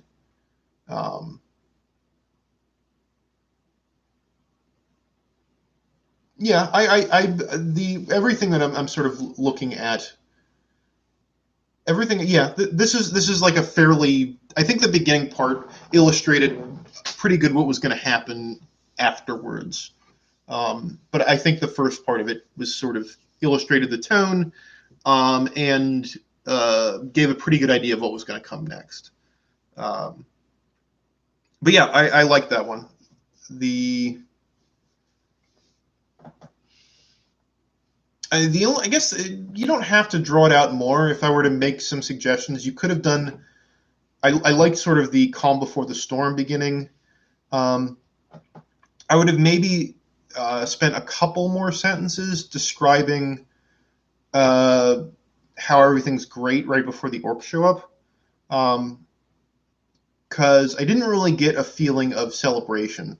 It was sort of like, well, they're celebrating because we have a group of PDF guys that finished their training. It could also be like during a celebration of something else too, that the PDF guys graduate, during the Spring Happy Fun Times Festival, or whatever else it is, to make it something that's like really good when the bad thing happens, when the orcs show up.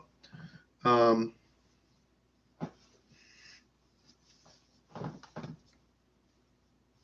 oh yeah, I mean, of course he's tired physically and mentally. I believe it. I believe he's quite tired. Um, I have been quite tired. I have worked. I have been on the point of exhaustion before. Um, Multiple days without sleep and you're completely wore out. I mean, he's also in the 40K universe, so he's probably worse off. But no, where his demeanor makes sense. Um, just the him literally just dropping the dude like came across as comical. Um, and I don't know if that was entirely what the what it was supposed to be.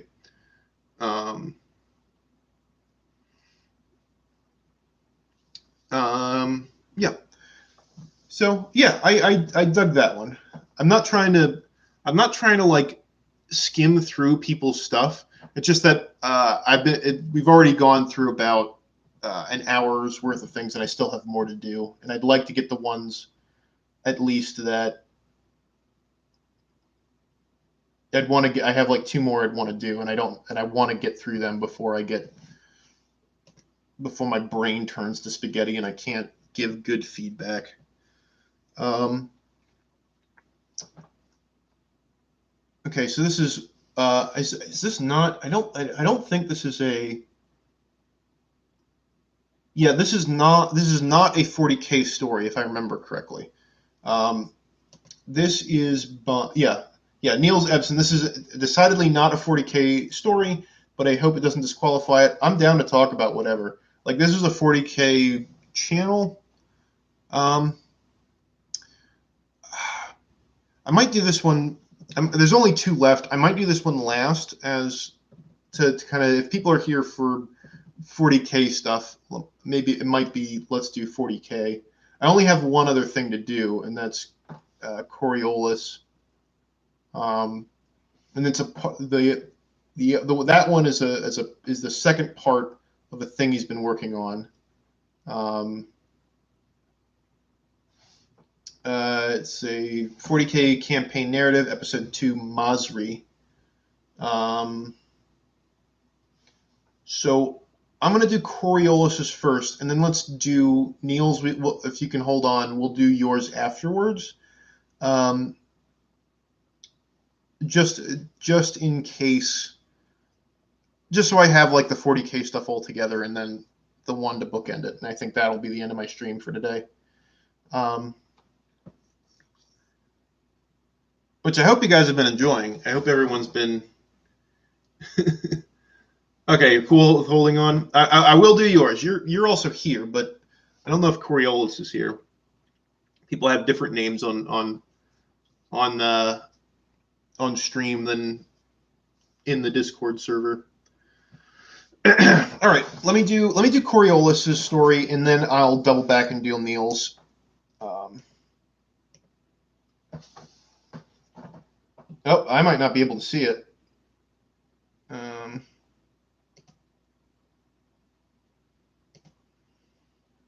okay, all right, Neil's. You might not have to wait because I do it for whatever reason. It's not giving me permission to look at the Google Doc. Let me see. No, it keeps telling me I'm denied access to this one, which is odd because you should be able to post a shareable link. Um,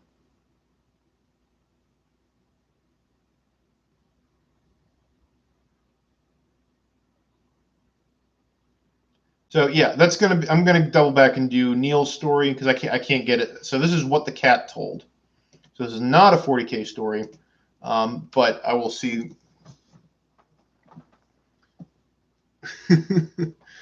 How are you doing, No Man? I hope you don't exert yourself with frequent uploads. Yeah, I don't know what's up, Coriolis, but I'm not. I can't get your thing. Keeps telling me I don't have access to it. Um, I'm gonna read Neil's, and I'll see if there's a way to get to yours because you have a YouTube video, and I don't want to like have the YouTube audio being the thing that tells me that I'm getting your story from. All right, I'm gonna do what the cat told. I don't know if you want to try to see what's going on with the link you posted on Discord, but I can't click on it. Okay. Last Saturday afternoon I took a nap, as I am wont to do, in the white couch that I inherited from my late mother. The couch is really too short for a man my size, but that has not yet stopped me from curling up in it, and breaking up the monotony of my waking day with an hour or so of dreams. A few minutes later my cat, as is his wont, jumped up upon me. He is a pleasant creature, with a dauntless and curious cast of mind, finely cut features, and clear and observant eyes.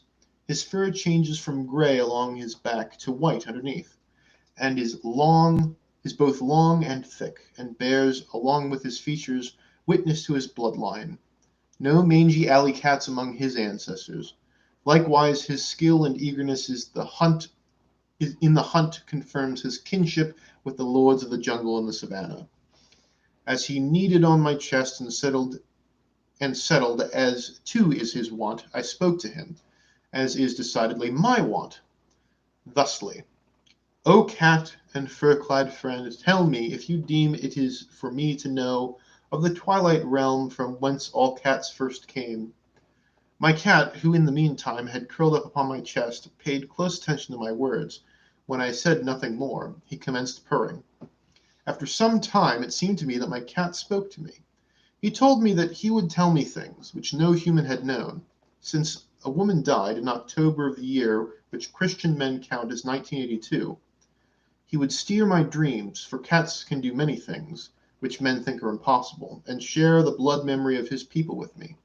He showed me Saturn, as Saturn was before the doom came upon it, and told me that here was the homeland of all cats. He led me through mighty and weird woodlands of Saturn, and we took down prey unequaled and drank many-colored water from strange creeks. We met other cats and greeted them courteously, and I saw what shape all cats had before the changes came upon them, but I swore a heavy oath to keep their primordial shape a secret. My cat told me that the blood memory of his people is so powerful. Cats skilled in the magic of their people can visit old Saturn and hunt in the wonderful forests and sun themselves on the slopes covered in purple grass, though that art is not much in favor, for the joy of revisiting their homeland is such that many cats are consumed by it, and quite forget their lives on earth. He told me that this is the cause of many cats disappearing without a trace. He showed me the grove wherein the 7 gods of the cats dwelt, but I saw but I only saw one, an immense horned cat whose fur changed from golden hue to blue and black, right, and to golden to blue and back. A shadow fell over my friend and guide when I asked him why there was only one God at the grove, when he asked me to be silent, promising that all would be soon revealed. He led me to the place where all cats in primordial times held their folkmoots. 9 transparent stones stood there, stones unequaled on earth, the moon, Saturn, or any other world that cats later came to know. And on these stones sat the 9 kings of the cats. During the folkmoots, and these stones were judged such cats who had broken the 1 in 80 laws of the cats and deviated from Dharma. In this place, so my friend told me, that happened to that which would lead to the doom coming to Saturn, and the 2 changings of cat.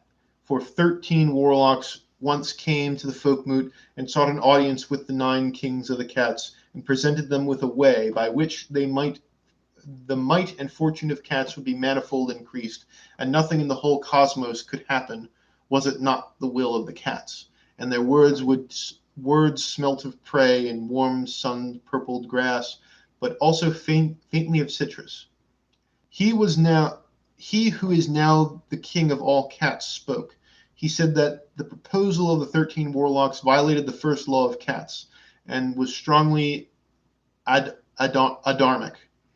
And the other kings were in agreement, but their hearts were unsteady. Each sent later secret messengers to summon the 13 warlocks.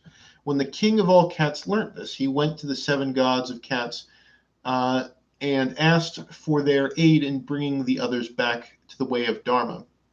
But it so happened that the 13 warlocks had already spoken with the 7 gods of the cats, and 6 of them were of the same mind as the 8 kings.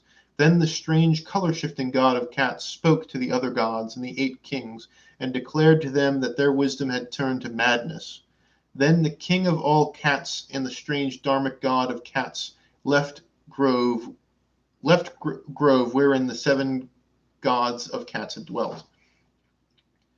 The king and the god now held council, for there could be no luck in associating with cats who were openly adharmic, and thus they decided thusly the king of all cats would seek out such cats as still had wisdom and gather them. Meanwhile, the strange and clever god of cats should divine a way to lead them into exile. The king of all cats now sent forth and gathered all the dharmic cats. Meanwhile, the strange and crafty god of cats called him 3 smiths. Together they created furs for the dharmic cats, that they might survive a journey through the void between worlds. Then the king of all cats returned, clad themselves in fur. That was the first changing of cats. Then the king of cats sought out the 8 kings once again and declared to them that he would lead all those cats who wished to follow him away into the other worlds. The other kings were amazed when they saw his fur, but bade him stay and share in the power and glory that would soon be theirs. The king of all cats, though, said that no lasting power and no lasting glory would come to those who deviate from Dharma. And since they did not wish to return to Dharma, his wish was to avoid the doom in which in time would become theirs. Thus they went their separate ways.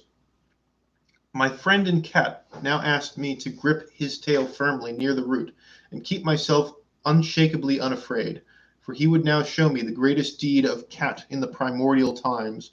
Along with the strange and fearless god of cats, the king of all cats, and countless other fur-clad cats, we jumped up from the strange mountain tops, and to my astonishment we kept on upwards. The air became not, as I would have thought, thinner as we broke through the atmosphere of Saturn into the void.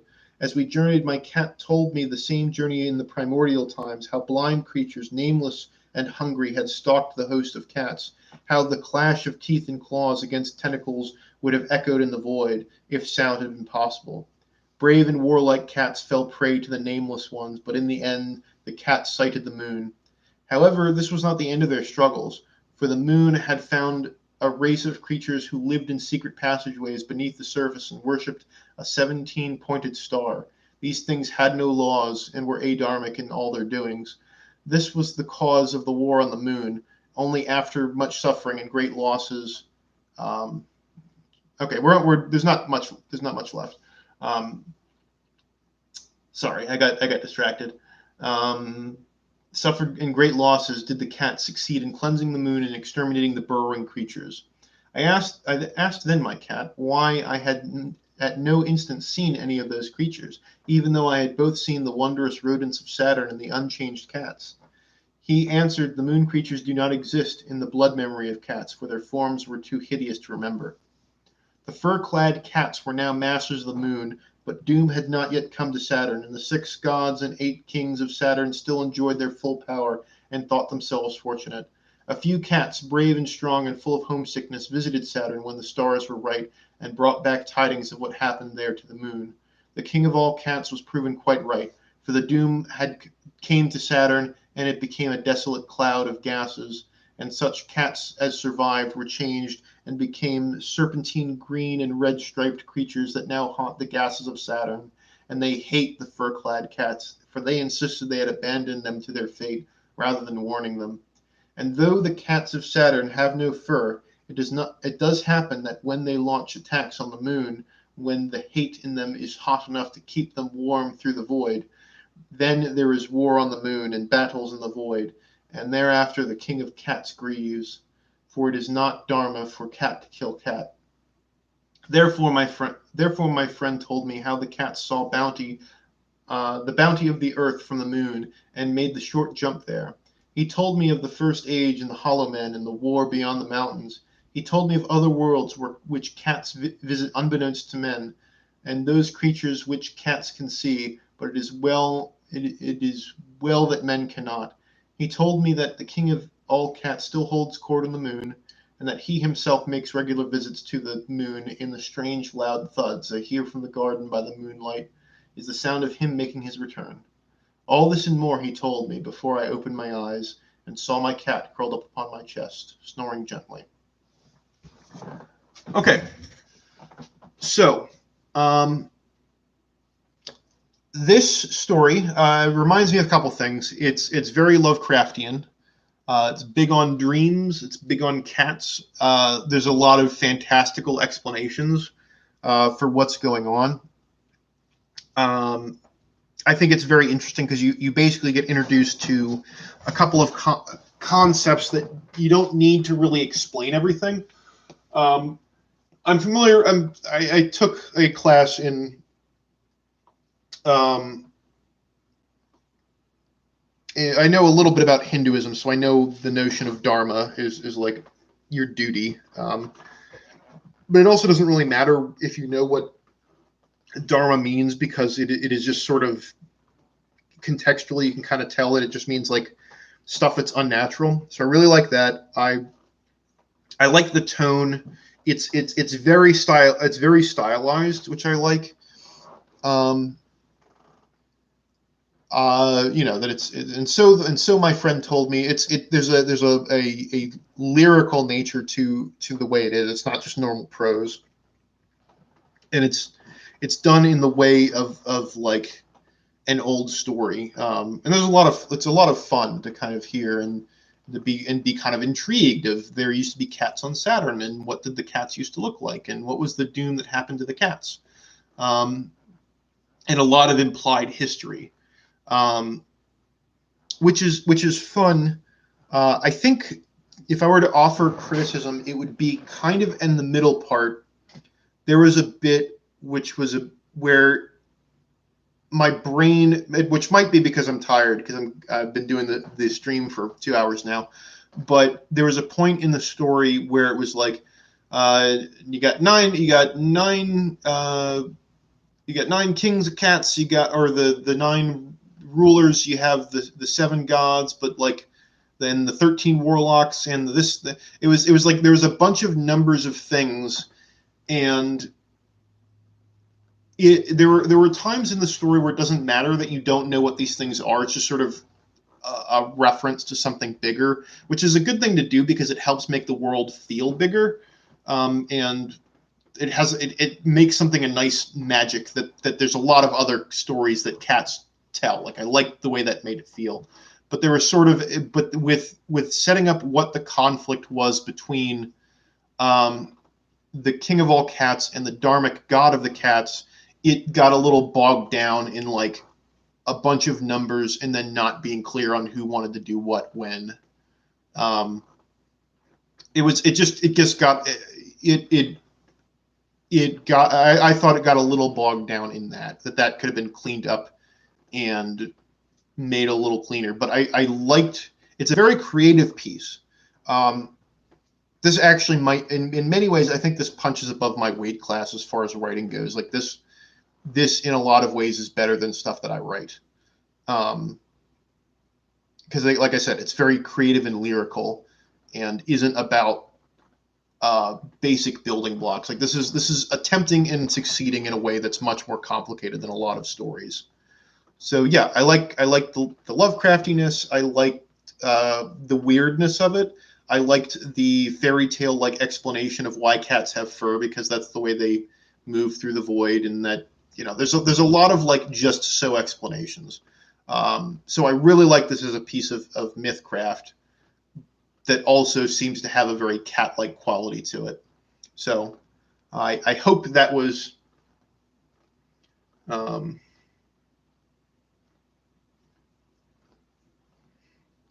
Denmark. In Denmark, they're saying not 7, 9, 13 is a thing to say to ward off bad luck. Okay, so I figured there was a reason for the numbers,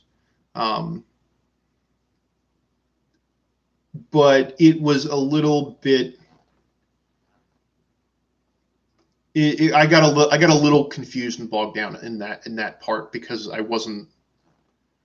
It was like a lot of information that didn't. It was a lot of stuff that led to the conflict, and I thought it was a little bit more detailed. There's a lot. There's more words than I don't know. I thought there was a way for setting up. If you want to keep the 7, 9, 13 thing, that I think that's very clever. Like I said, I'm not Danish, but that can be pretty cool. Like to have it be a phrase to ward off bad luck, and that you have because the numbers because they're at odds, it breaks up the number to not work anymore.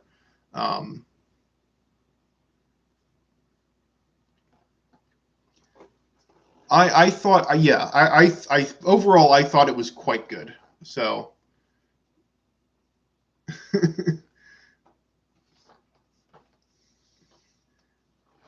yeah, Neil submitted that one. I'm gonna check the Discord to see if I can get into the other one. See if Coriolis tried to repost.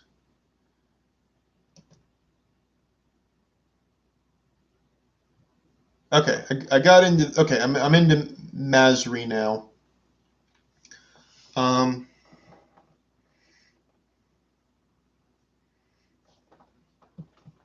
Yeah, the one last thing on the story of cats.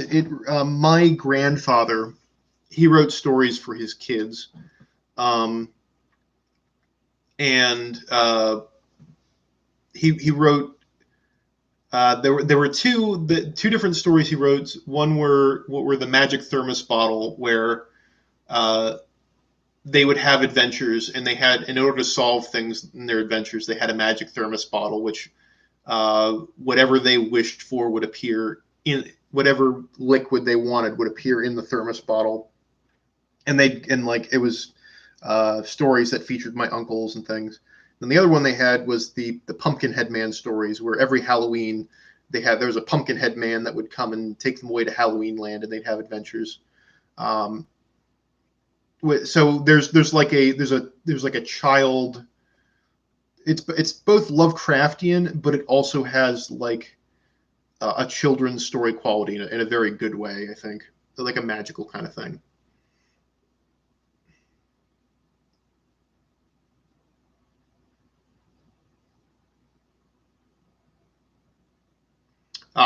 Yeah, I'm familiar with. I know that I haven't read all of H.P. Lovecraft. I've read some of the stories, and I know what some things happen. Um, I need to read more. Like um, I've read Dagon. I've read the rats. What were the rats beneath with the rats within in the wall? The rats in the walls. I think it's called. I've read some. I've read, and I've also read the one. Um, there's been a couple that I've read, but I haven't. I want to read the story, the Dream of Unknown Kadath, because I've heard a lot about it. Um, um, but yeah, it's quite good. I don't know the great details of the story of Unknown Kadath, but I know that there are a lot of cats.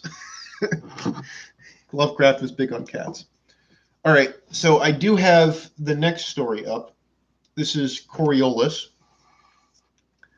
Um, and this is going to be the last one because I am getting pretty tired. Um, this is Narrative Campaign Episode 2, Masri. So this is getting back. Now that we went to H.P. Lovecraft land, we're getting back into 40K. So different grim darkness that is, also partially inspired by. That is also partially inspired by uh, Lovecraft. Um, The lights of his private sanctum were dimmed, casting only the merest tracery of red light from the wall-mounted Luminator panel. Luminator. It nonetheless drenched everything in a suffocation of darkness and blood. Barely illuminating the small oval-shaped chamber of the sanctum, we see it cluttered by stacks of ancient tomes, rolled of yellowed parchment and disturbed bedding, the sheets of which unkempt unkempt, and trailed from the high metal mesh bunk to the floor.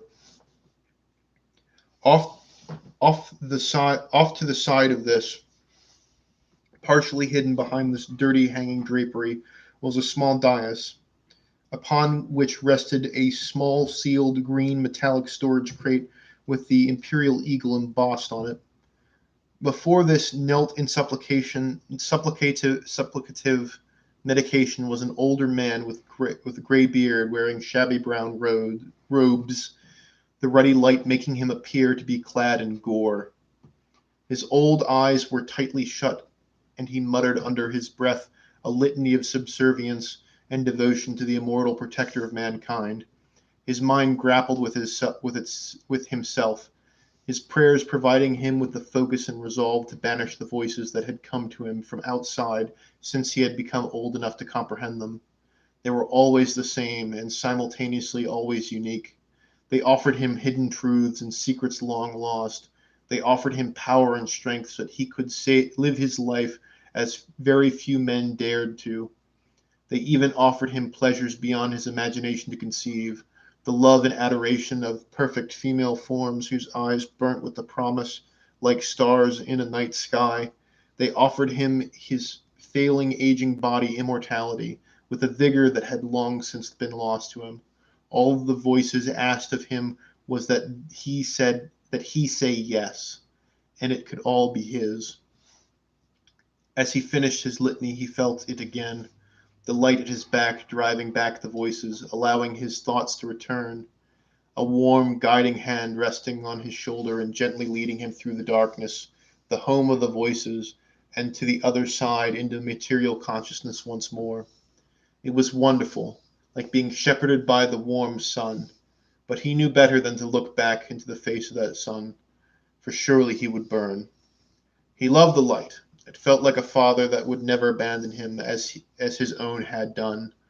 But he loved the voices too for the things they revealed to him, the possibilities they teased him with. If it were not for the light, he would have been lost to the darkness from the very hour of his birth nearly a century ago. For he was a psyker, a freak of nature cursed to be sensitive to the touch of the immaterium, the warp. His parents had tried to hide his gifts from the world because they feared there were those that might harm him or take him away. But the subterfuge had been impossible. His gifts were far too profound to be concealed. At the age of 8, he had been revealed for what he was, and his father had been the first to denounce him as a monster when the people of his home had gathered into a mob. They surely would have beaten him to death before his parents' eyes had not the adept of the Scholastica Psychana and the armored giants with the glowing red eyes come to take him away from the hive world take him away from the hive world of his birth. He never did see his true parents again. He had wept for weeks, perhaps months, and was unwilling to speak with anyone, even the voices, until he was introduced to a new father, the Emperor of Mankind. Masri had come to love and fear him almost as much as he feared himself. The following years were consumed by a life of strict mental discipline, being drilled by countless masters to teach himself restraint and abstinence, to channel only in the service of mankind and resist the urges to bathe and gorge him in the raw power that was open to him. He remembered his first ever lecture. The man as old as he was himself now, and twice as formidable, declaring the terrible truth of his existence and what was yet to come. They will call you mutant. They will call you freak. They will call you abomination. And they will be right. He had told the boy, ice blue eyes piercing into his own. He had begun to cry again and turned away to hide the boyish tears from his master. But an old cold hand laced with bronze rings on his fingers clamped down like a vice on his chin and tore his gaze back to him. You are damned, boy, as are all that study here. We forfeit our place in humanity by our very abhorrent nature. But the Emperor has need of us, and he will not turn his gaze from you unless you break faith with him. He was subjected to surgery before his age reached double digits. An installation of safeguarding mechanical implants would allow him to resist the pull of darkness. In those moments where his faith was not enough, when he needed to silence the voices that came, he was taught that to use the faith and the science that guided and guarded his soul from all consuming damnation. He walked the edge of every day and night of his life. His litany now completed, he got slowly to his feet, grasping the side of the bunk to steady himself. His old knees and back were aching. It felt good to be reminded. It felt good. It reminded him that he was once more grounded in the material realm and not cast adrift in the ether. This place was grounded in rules, and rules had been a comfort to him all his life. It was a reminder of the warm, guiding hand at his back. He dressed in his Primaris Psychana uniform, slowly, as all old men do, with aging fingers as he fumbled with a couple of clasps that secured the burnished sigilled breastplate beneath his brown greatcoat. He then returned to the dais and the green crate resting upon it. Masri pressed a ring on his left index finger against the chill metal surface. The top slid open, and reaching within, he pulled out a tarnished bronze iron rod, 1 foot long and tipped with a glorious golden imperial eagle. He cradled it in both hands for a moment, as if it were as precious to him as a newborn babe. Then he held it out and pressed a hidden button on its length, and the rod extended another 4 feet and became a full-length staff. It crackled in his hands with a colorless power, though none but the old man could see it. He sighed as he felt himself connecting with all consciousness around him. The godsmen, the staff officers, even the machine spirits of the war machines that kept the citadel. The war machines they kept in the citadel, and he heard them. With the light at his back once more, he cloaked himself in his faith and reason and closed the door on them. One more time. He exited his sanctum, and the light from the corridor outside spilled in before the door closed again. Troopers stepped aside at his sudden appearance. He lowered the cowl on his old pale, balding head and strode down the corridor. Even as he left them behind, he heard them curse him as he went. You could destroy them all, whispered the seductive one, a voice like silk drawn slowly against the skin. And I would be yours forever, my love. Masri continued on his way through the base, past the men drilling at their ranges with disciplined barking volleys of fire. "Get thee behind me," he whispered back. Okay. Um, Masri, I like that. That's a pretty good. That's a pretty good picture. It's a nice story of what it's like to be a psyker in the 40K setting. Um,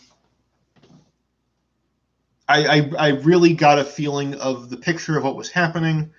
I got a feeling of who he was, how he was raised, the harsh setting, but also like the constant temptation of what to do, and that even though he's very well tempted to do these things, and even though he's an old man, he's being tempted with eternal life, and this he's still there's you still understand the reason why he's not falling to chaos, even though he's hated. He's if he's a Primaris Psyker, he's awfully powerful. So he is a one powerful dude. And that he doesn't have to be constrained. That's something that I thought was very interesting. It's like he could seize all of this power and really wreck people if he wanted to. He could take over a planet himself if he's the level of psyker that I think he is. I don't think that they allow alpha psych. It's like you have Primaris psykers are like the most powerful sanctioned psykers. So if he embraced all the bad stuff, he could be quite powerful. Not that he isn't. But as far as the story goes, I thought it was very solid. There's a couple of just typing errors. Like I stumbled a couple times because I'm tired, and I stumbled a couple times because the wording was a little off, or there was one part where like the word "the" was said twice in a row. So there's like some minor stuff, but I really liked it. This is one of those ones where it accomplishes everything it sets out to do. Like we get a pretty good picture of Masri, that he from his whole life too, like from being a small child to being a withered old man. So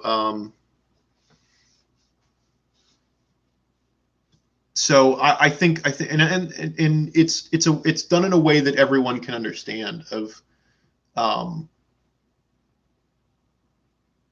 Yeah, I think I would be interested to hear more about Masri, about what he's all about, because that's a very good introduction to him, as to who he is. So I'm like, yeah, I want to know what happens to him. I want to know what he's going to do.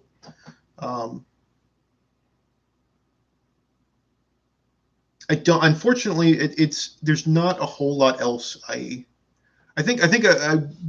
would go over as far as structure and what you're trying to accomplish and how you're getting him across. I was absorbed in what was happening. I wasn't thinking about. I had a nice picture in my mind going. I was very engaged.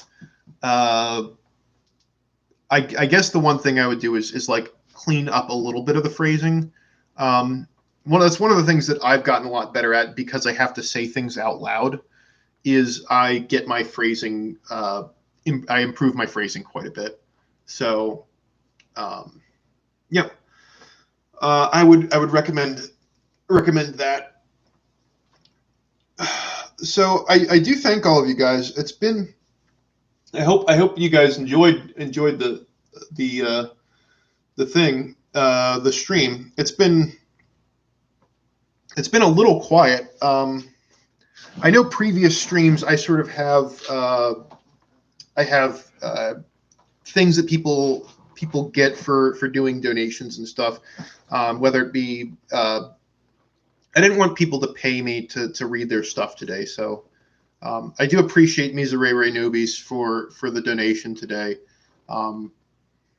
But as far as super chats, it's been a little quiet. But I'm not gonna like twist your guys' arm. Like, I understand that, especially with what's going on now, like, uh, people are not as able to be free with their money. So I'm hoping that Corona is kind of getting to the end and people can kind of get back to their normal lives and we can have different kind of fun. Um, yeah, okay. Well, I'm glad everyone had fun. I do think I'm probably going to wrap this up here. Um, but I'm going to talk a little bit. I'm going to kind of do final thoughts on writing. Um, no matter where you are in writing, um, it's there's always room to improve, and there's always reasons to improve. Um, you send an email with your drawings in high quality. Remember to check that. I will check that. I'm gonna probably chill out after this. It's funny when I do live streams. Depending on what I'm doing, it can be more taxing on me. Going through I think some of it is like reading things off of a screen is hard. Because I remember when I did the Snotling role play, I was like not tired at all. I could have kept going, but we kind of got to the end of what I had written. But so final thoughts on writing. The most important thing I think you want to do when you're writing is having the attitude that your story is the most important thing. A lot of people want to write stories and they kind of want praise from other people. Like, I want to write this story and then I want people to tell me it's good.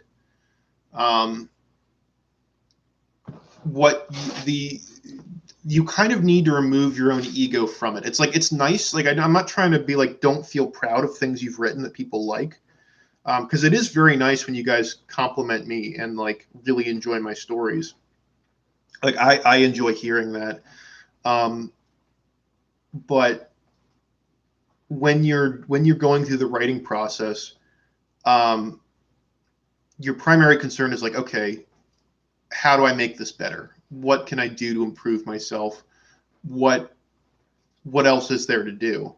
And sometimes you just write something and like it is like complete. So and you're happy with it, and that's you have created something good and pleasant. That's really what I want to encourage people to do, is like put the effort and love and work into getting good at writing, and you can really make something that a lot of people can appreciate and enjoy. So yeah, that's my encouraging, is to work at it and to be willing to assess your own work and take kind of what's useful or what's good or what's productive and use that to improve your work. And I hope this was helpful for all of you guys. And I thank you all for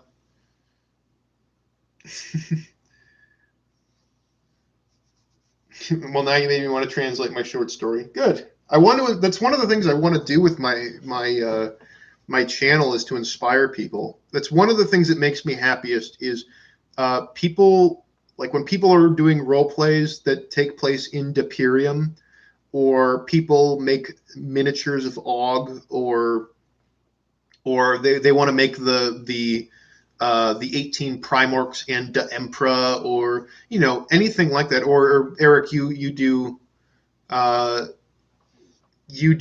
for my stuff, like, or people draw characters, the different characters. I've gotten the Emperor. I got Orkgar. Og has been drawn a couple of different times. I got Gallus and Brutus. I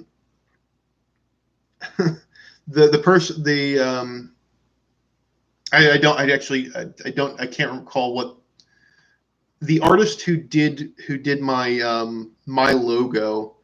They did the Easter Snodius, the first artwork, which I thought was really fun. actually don't know what name they want me to use for their art stuff. So I'm stuck on their given name, and I don't want to give that out over the internet. Um, but yeah, they were that I was it's a lot of fun. So yeah, it's like create something that makes people feel things or think about things or have an experience. There's a lot of stuff that writing can do, that art can do, and I really want to be able to encourage people to get better at expressing themselves and communicating and connecting with other people. So yeah, thank you all for this. Has been a long stream. I hope you guys enjoyed it all. I am gonna go eat something, I think. All right. Have a good day, everyone. Happy Friday. I will be back writing stuff on Monday. I work tomorrow, and then Sunday I rest, as all men should. All good Christian men should. All right. I'll see you. Let's end stream.